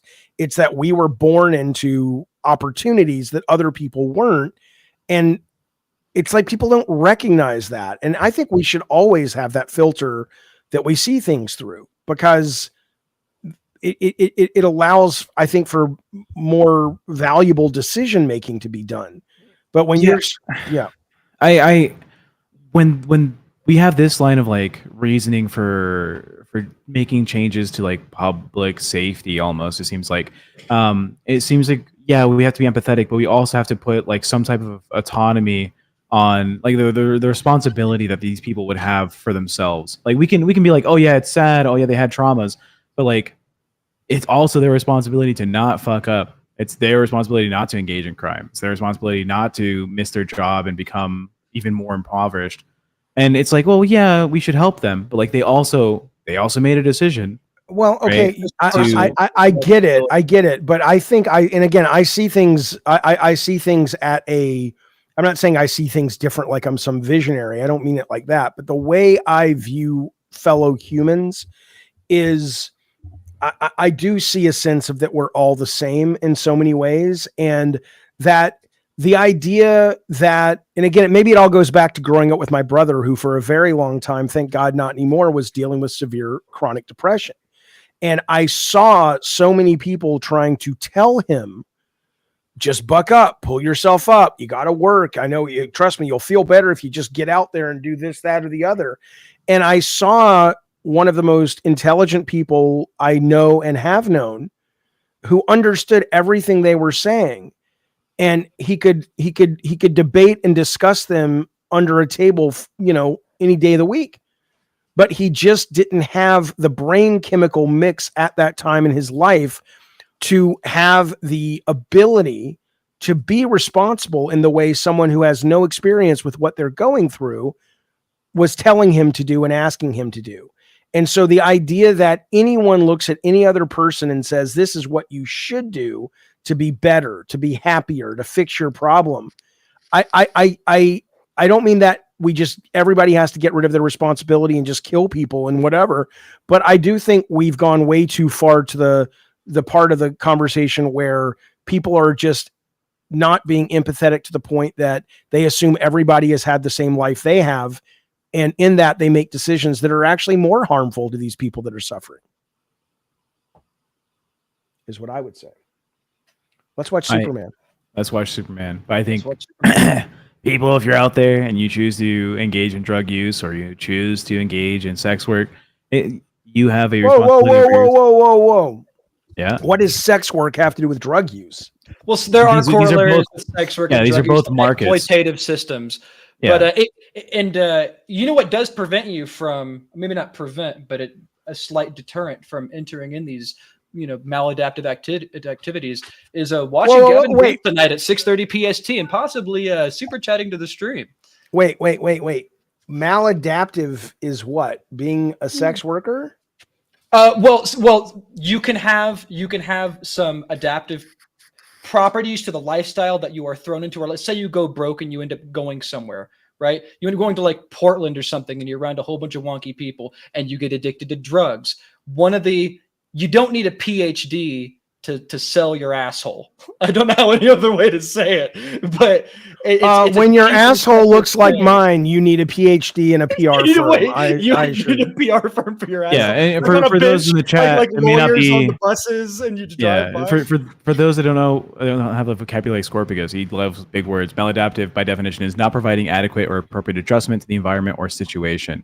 Right? Yeah. Both these behaviors, drug use or sex work, leads you to some situations in society where you're easily taken advantage of based on like the state that you're in.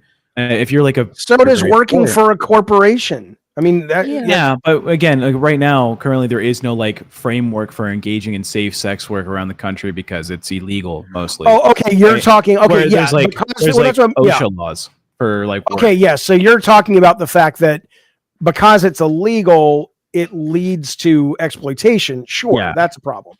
So like it's sad to see. I wish there was protections for these people. I'm all for like methadone clinics for people that are addicted to like meth and shit. Right? I'd be all for having some type of like legal representation fund for sex workers in the country. Why? But wouldn't you just all be for sex work being legal? Why in the fuck is that illegal? Yeah. Okay, well, what if this idea of like protecting society, right? Do we make it you can only be a sex worker if you have a certain like tax bracket? Because people that are like impoverished to engage in sex work are more likely to engage in riskier behaviors with clients that are going to be, well, I can probably like support myself with the rent this month. So I will go to like the shady warehouse and shit. And okay, but first off, you probably wouldn't need to go to the shady warehouse if it was legal. Second off, an existing framework, yeah. Right. And second off, you know how many times a day that any job worker is given the opportunity to take the wrong path to make a little bit more money. Hey kid, you work at Burger King. We just opened McDonald's across the street. I'm not saying they do this, but hey, why don't you fuck up their hamburgers today to make sure that people don't like eating there and they come to McDonald's. I mean, there's a lot of making it legal is just like the first step, and in order to make it like a safe industry, there's so much more that would have to be involved with ensuring the rights and safety of like sex work employees, right? It in itself is not the solution. It is necessary for a combination. Okay, to make so it a solution. right. Well, we can have when you're talking about like we can create a framework, we could just make this legal. But I mean, like I think that tech has more of a realist perspective. That even if we tried to do these things, first of all, it probably couldn't be done in the first place. And even if we tried to do it, we waste a whole bunch of money trying to do it, and then be propagating some non-normative activity that people would be like. I mean, kind of back to the whole doing wonky things in public areas that a lot of people wouldn't like. There would be protests. There would be because now you're adding cultural revolution if you try to do it on a non-gradient scale. Yeah, non-gradient scale. Because imagine adding to like the employment aptitude test to certain high schools. Like, well, you're probably framed to be a prostitute, right? Like would that be fucking funny? If Hermione just says useless and it's just. Yeah. It's like you're 17, you took an aptitude test in high school, and your counselor says you'd make a great prostitute. Like at that level of like integration to make this like a societal normative behavior is going to be insane. And currently, just legalizing it wouldn't be enough, right? There has to be. I think legalizing it would be better than what we're doing now, though. But just move to Nevada. Move to Nevada. Be a legal prostitute here. Okay, I don't want to be a prostitute or a sex worker. I'm just saying that I think. You have an opportunity. Every sex worker has an opportunity to be a prostitute in Nevada if they want to. Right? You'd have to bite the bullet. You'd have to bite the bullet that being a prostitute has the same kind of impact ethically that all the other things do. And you might bite that bullet and die on it, but then you'd have to be okay with on an aptitude test in a school. It says, hey, Sally, you'd be best as a prostitute. That's what you're. Okay, sure. But I imagine all those aptitude tests have, things they're not going to list. Stripping's legal, and they don't ever put that on an aptitude test. I mean, but they should. I think they should. They should. Okay, fine, but that's a different conversation because there's probably 1,000. Because there's probably 1,000 occupations for various reasons don't go on the aptitude test, right? Yeah. But they should. Should we even have non-ethical professions like that in the first place? Why is it non-ethical? Well, the simple fact that you have an intuitive ick for it to be on an aptitude test in the first place means that there's something with. Well, no, normative ick. Like most of society would say, I don't want to have my 16-year-old daughter come home and say, I think the only ick is because you're talking about underage kids being told you need to go into a position where you're doing something sexual. Yeah, exactly. Well, okay. Imagine your like 19-year-old daughter coming home from college, and it's like my counselor said I probably should stop doing computer science and should do sex work. Cool. Most of most of society would be like, that's fucking wild. I don't want to see the counselor's notes on this aptitude test say, my 19-year-old daughter has like this frame and a nice rack, and this would make a great stripper. Like that's you have to put in your bust size on it. But you guys are absolutely though, and I think you're taking the discussion of the value of making or the lack of value of making sex work legal, and you're basically taking it to an absurd level. Yes, we understand that if it's as normal as working a job as an Uber driver, then there are things that you have to line up. And when they don't line up, it's a gotcha. But the fact is that we have sex work all across the country.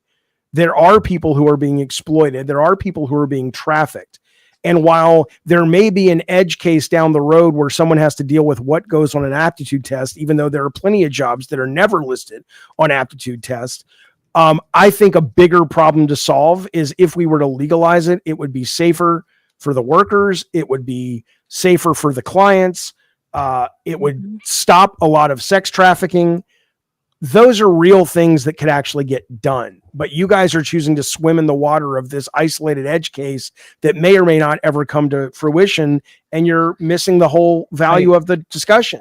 I would agree that it would lower like sex trafficking crimes. Like that's like almost a guarantee. And in And every is it 3 or 2 Scandinavian countries that legalize sex work, they saw a huge reduction in sex trafficking.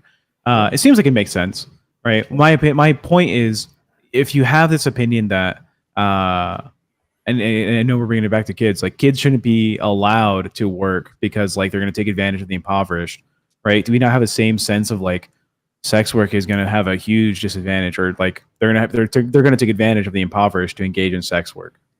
No, because kids can't make decisions for themselves. When you're 18, if you want to do sex work or that's the only job you can get, well, great. I mean, at least you're working. Isn't that what the conservatives want? Well, at least you're a member, you're paying your taxes. I mean, what this really comes down to is shaming people who don't do things the way you want to do things. Drugs are the same, by the way.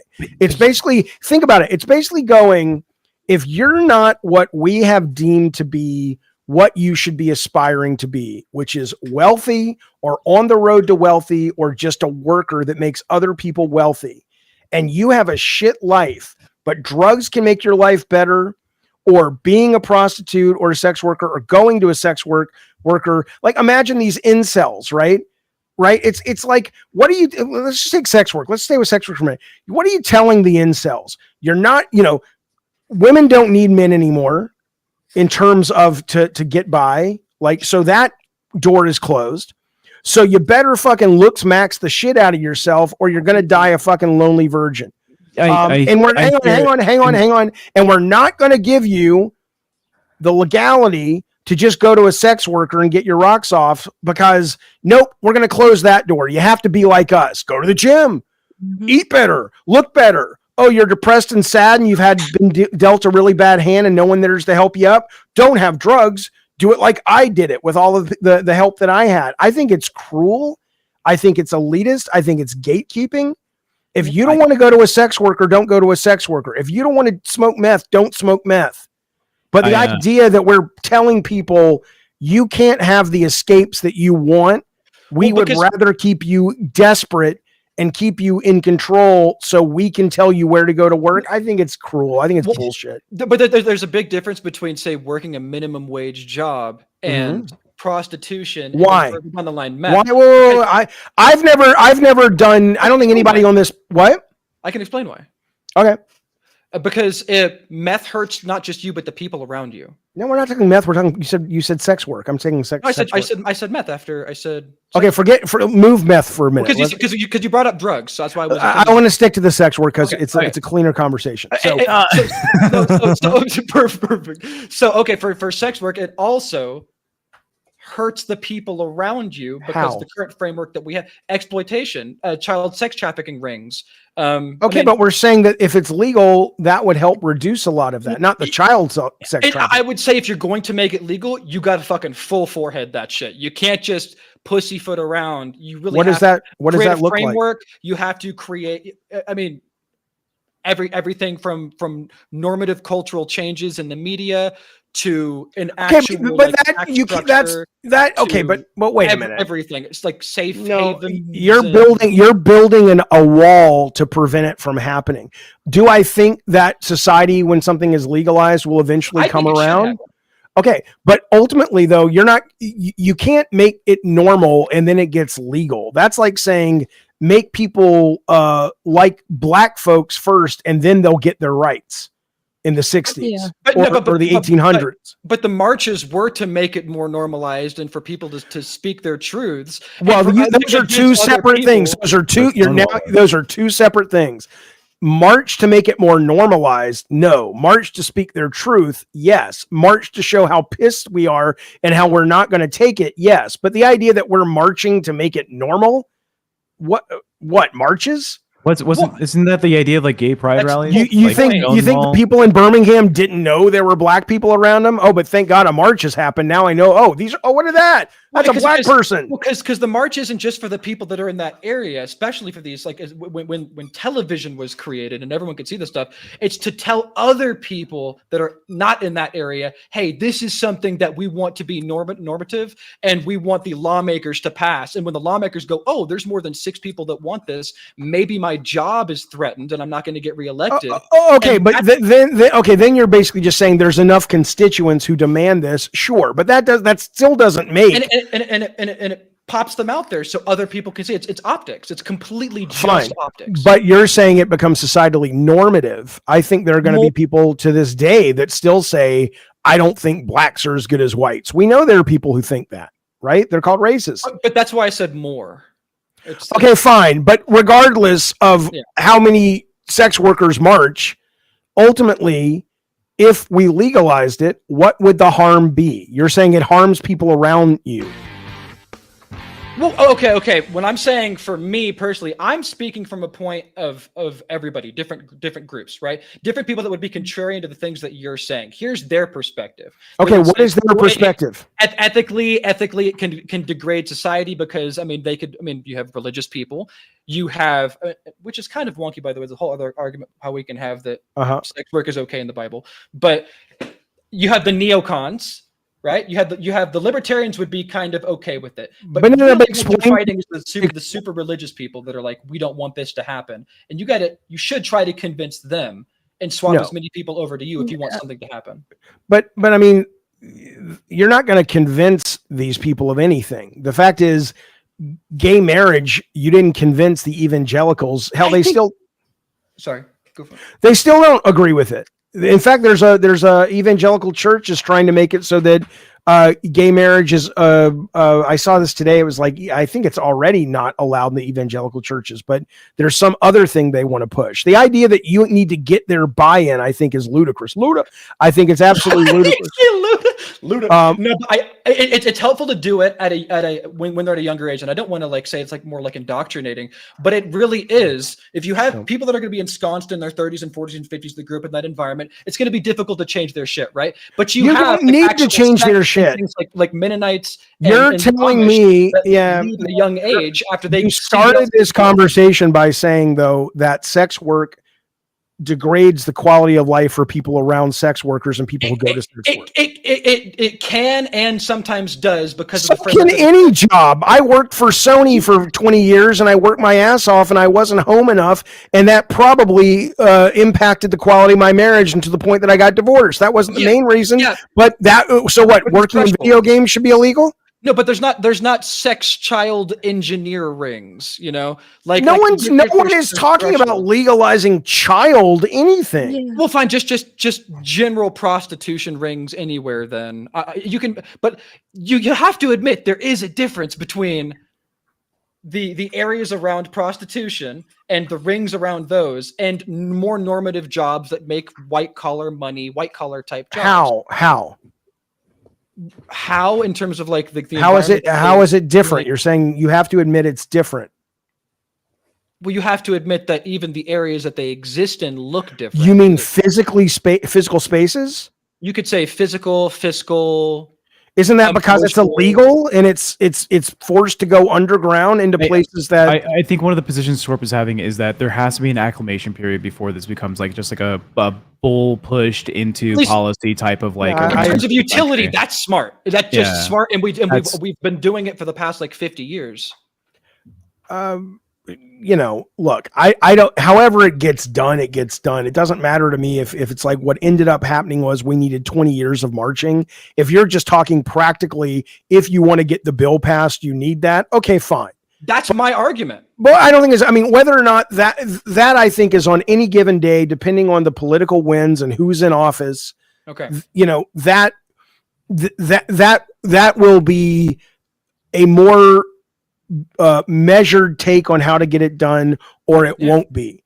It depends on who's in office. It depends on the culture and whatever. But did you hear that there's a Superman trailer that came out? But certainly though, regardless of how it gets to be legal, fundamentally, assuming it is legal, you would agree there's no reason that sex work should not be legal in America. I would agree that because that's my take. Right. I'm telling you, if you want to convince somebody of your take, that's how you do it. Oh, I don't care about convince. I mean, ultimately, But I think it's helpful. I think it's like if this is something that you actually want to have happen, it's good to learn the methodologies to actually make it happen. And so that's what I was talking about. And then here's the methodology. Yeah, this has been an argument I've had with Jeff for a while, which is like the effective way to communicate your position versus just like blatantly drop it hardcore. This is my take. Fuck you. Oh yeah, there is a valuable way if you really wanted to work on the plan to get prostitution or sex work legalized. There is a strategic way to do it. And I think if you're really serious about doing it, of course, I think my discussion is not about what's our roadmap, boys. We're gonna try to get this legalized. I think that's a different conversation than what would be the actual problem if it were legalized. And I think it sounds like no one is saying there would not be a problem. We all want it to be legalized. Yeah, I think kids should be able to work. Definitely wouldn't be a problem for me. Okay, now what you just said, Tech. He swaps it to kids should be able to work. I think there's a gradient on what kids are allowed to decide on. I think you're even going this. Going to hell, and no, it's not. Hold on, what are you talking about? You moron! Kids have been working for thousands of years. Jaffe personally, Tell me you're not tying sex work to the kids bill. No, the kids should be able to work their like farm jobs that they want to. We had that conversation 30 minutes ago, Tech. Well, no one's talking about that. I want to bring that up because it's a better conversation, right? Because it's an actual bill in office, right? I think you said earlier about the kids working like farm jobs, whatever. Kids aren't like able to make their own decisions, but I think you personally would say like if a 12-year-old kid has a conversation with their family and the family goes to the doctor and the kid's like, I want to transition to a different sex, that's totally a valid decision for a kid to make. Well, right? No. It is not a valid decision for a kid to make. It is a valid decision for the family, the parents of the kid to make. Yeah, and this work bill seems like if a 15-year-old kid and their parents decide, yeah, my kid wants to work, and I think it's okay for them to go do so, because like whatever. If the parents' decision is like, well, they're doing okay in school, they don't really have like hobbies outside of school, and they can earn extra money, we can start putting away towards college because we're poor, right? It should be between the kid and the family to make that decision to let them go to work. But you seem to see that as exploitative. No, I didn't say that. I agree. The scenario you've just painted, I don't have a problem with. If you're basically saying that's what the bill was. No, if you're saying I'm 15, I go to my parents and go, look, I like working. I want my own money.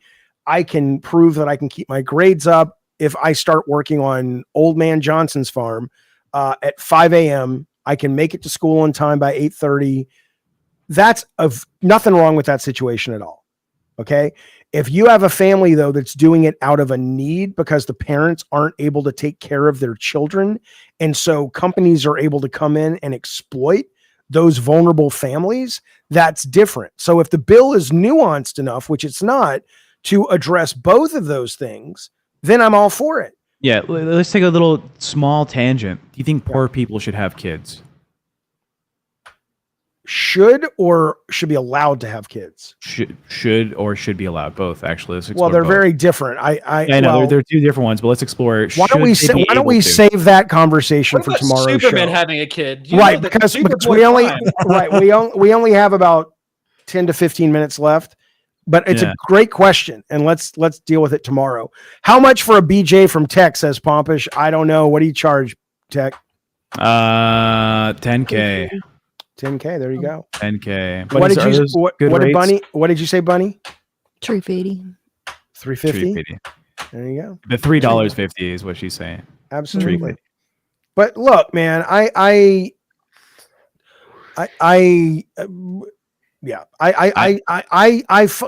wrap up the sex work conversation though, I fundamentally really, my gears get grinded, shall we say, when people are disrespectful to sex workers. I find it just the worst double standard. It's like the only and again, not that you should ever have an opinion that sex work is bad, in my opinion, but you don't even get to have a conversation about it if you've ever looked at porn, because it's the same thing. It's the exact same fucking thing. So if you look at porn, you support sex workers. Sorry, it's just the way it is.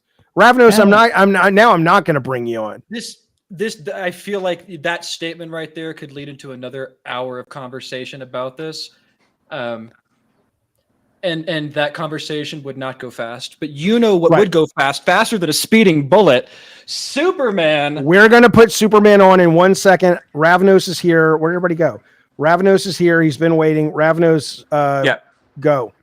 Okay. You kind of hit it, the porn thing. I find it ridiculous how you will have dudes who have no problem fapping off to porn, but yet if the women that they see getting paid to fuck are filmed, they're cool with it because they get to watch it and get enjoyment.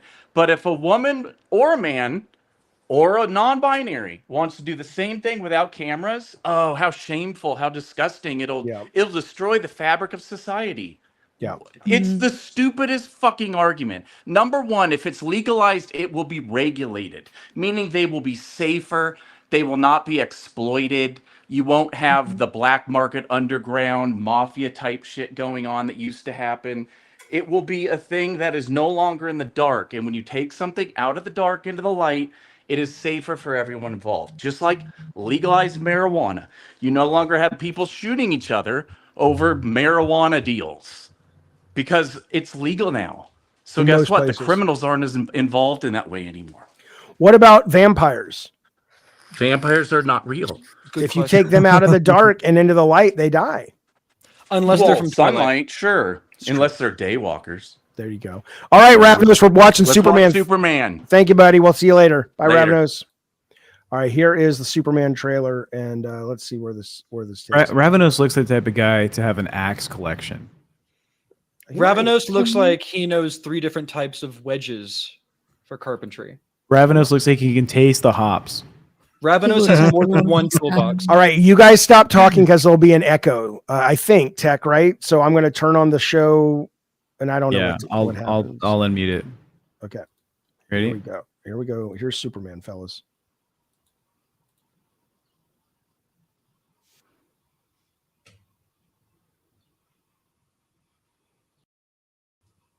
No audio. Am I supposed to be able to hear it? No audio? Yeah, the way you're streaming it, there's no audio. Hang on. I've never had audio for any of your streams on this so far, so I have audio. I'm sharing it. Let's see. Share the tab. Tell me if you can hear it. Can you hear it now? Could you hear that? No. You might have it muted then. Hang on. No audio on the stream either. Hang on. Let me fix this 1 second. Okay. Show on screen. Okay. Let me end my screen share and let me share. Let's do a new one. Screen, Chrome tab, Superman, audio's turned on, share. Okay. Now it's coming on the screen right now. Tell me if you can hear this. There you go. Man. Okay, here we go.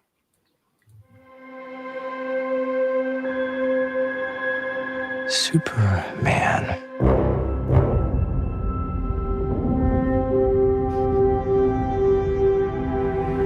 The most powerful being on planet Earth.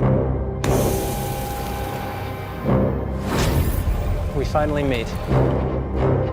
Now, as planned,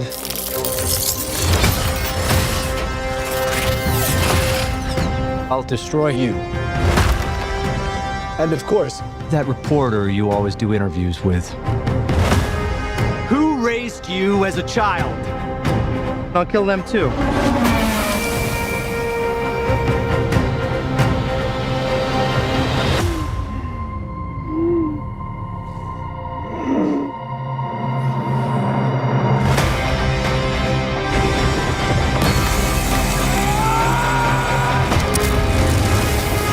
No matter what you do to me, Luther, your plans won't work. Wrap it up. Good luck with that.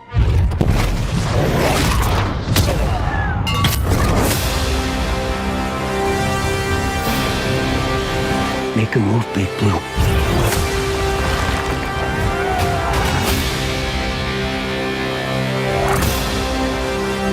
Buckle up.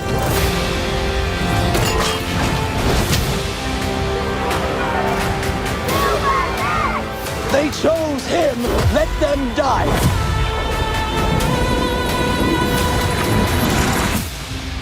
Hey! Quit messing around! I'm not messing around. I'm doing important stuff.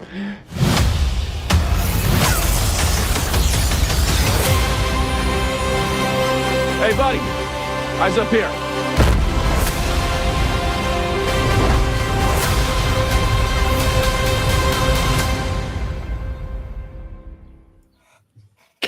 Can we talk about this? Yeah, let's do it. I think straight up, I'm going to make a claim. This is going to be my favorite Superman movie they've ever created. I love that they added crypto in there. I love that. I'm pretty sure I just saw Nathan Fillion, and he's in my top 4 actors of all time. He's what's his face? He's Green Lantern. Who I forget the name of the actor or the character in the comics. He's the technology guy. He's like Mr. Something, and he has the fucking technology. Mr. Terrific. Mr. Terrific. Oh, dude, what a good character. Okay, so you, Scorpio, I know you like this trailer. I love this trailer. This trailer is amazing. Tech. I'm a big fan. This is a guarantee watch for me. Bunny B. Look good. Look good. I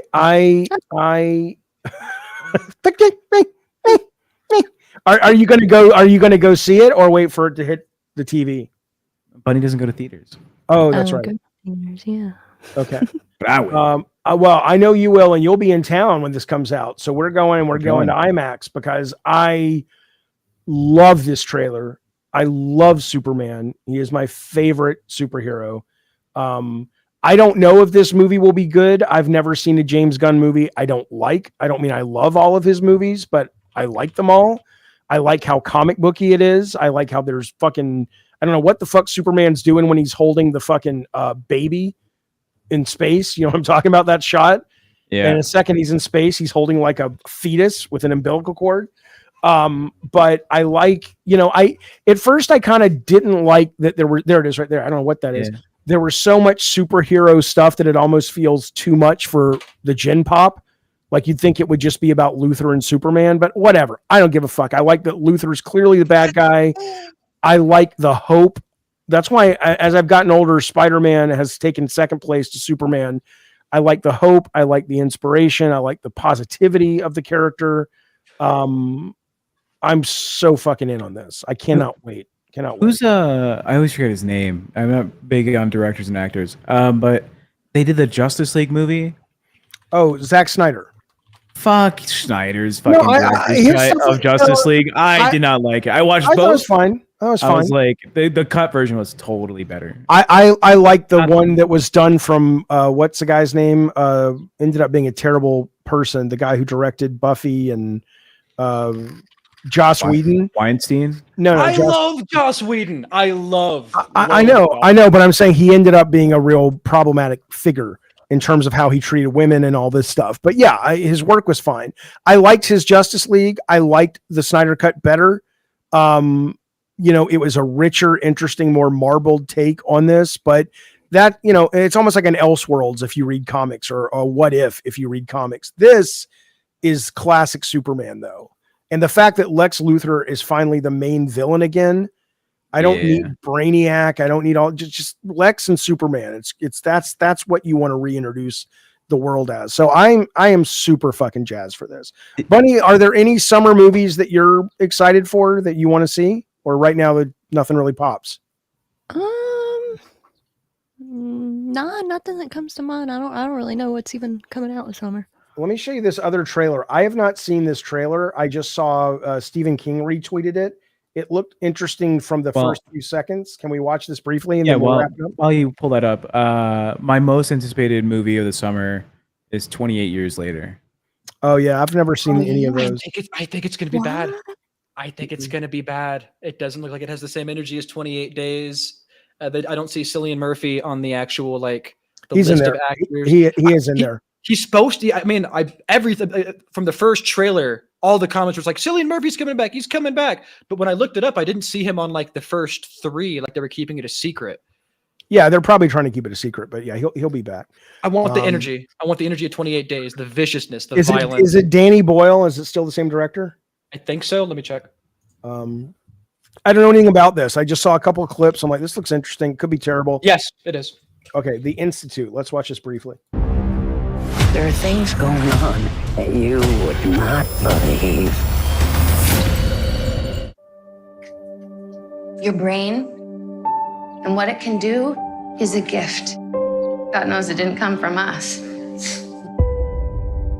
See how far it can take you.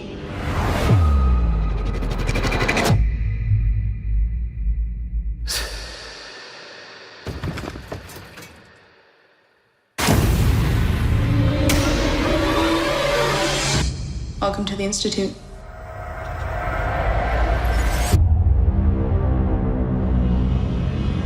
Have we been kidnapped?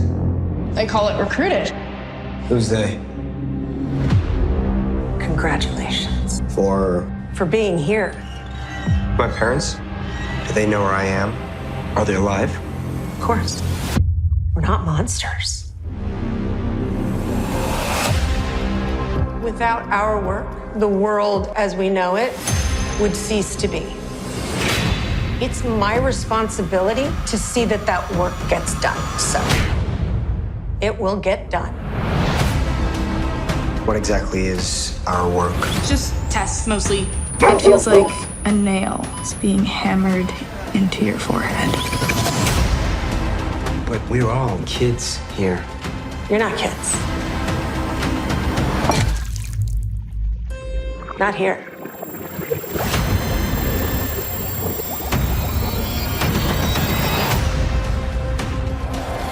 Stay away from there. It's a research place. There are things going on you would not believe. So, smart kid, how do we get out of here?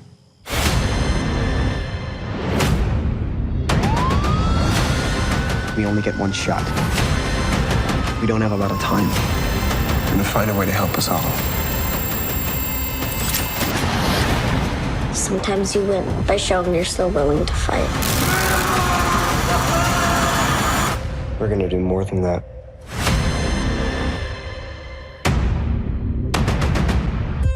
We're gonna bring this whole place down. It just looks like Stranger Things, doesn't it? It's I'm trying to think of that superhero show. Super violent, like Invincible. I know what it was. Oh, is the spinoff from Invincible? Gen Z or Gen something. It's It's a spinoff from The Boys. with Butcher in it. Oh, the boys. So the spinoff from The Boys that I watched feels like this. It does. It feels like that and Stranger Gen Things. V. Yeah, Generation V. Which Generation V or whatever was great. I thought that was fucking fantastic. I need to finish watching The Boys. I haven't finished the whole series yet. But good show. Oh, it's great. But I like Gen V a lot. Did anybody love this trailer? I thought it was just kind of like whatever. This feels better than like a CW superhero show, but not as good as like an animated superhero show. Yeah, no, it doesn't look good. Okay.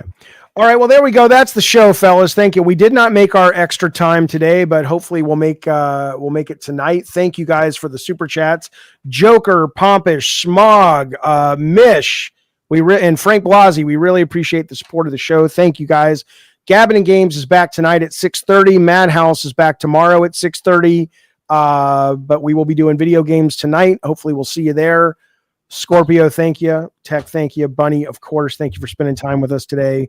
Looking forward to seeing you tomorrow night in the Madhouse. And we'll also be back tomorrow, same time, 9:30, 10 o'clock, with this show, which is currently called Up with Jaffe. I don't know if we're going to keep that title or not, but we sure do appreciate it. And any final words from you guys before we wrap it up? Sure. If you guys like me, you can follow me everywhere at Scorpigus. Just type it in and you're there. Sex work is real work. Mm-hmm. Israel. Sex work is work. Sex work is work. All right. All right, Bunny, you? Anything for you, Bunny? I was gonna literally say sex work is work. Yeah, we're on the same Crazy. page. My last words will be sex work is work. Yeah, Jeffy. If the sex worker's doing it right, you goddamn right it's work. We should do a sex worker review. Who do you think works harder, male sex workers or female sex workers? I imagine female sex workers. Sure. Okay, quality over quantity. Both. We should test them, Jeffy. We should do a monthly test thing. it. We should do a monthly goal where we go out to Nevada and get a male sex worker and a female sex worker and see who does better work. All right, well, you can hang out with the male sex worker. I'll hang out with the female sex worker. How about that? Well, when you hang around enough male sex workers, I guess. and You join the Navy, anyways. We're full circle. Be well, be safe, you guys. This show may go away because it's filled with copyright shit. But it was fun, and I'm willing to risk it. Text like, I'm not, you son of a bitch. All right. Be well. Bye, guys. And rest in peace, Brian Wilson. Who's that? The founder of the goddamn Beach Boys. Aw.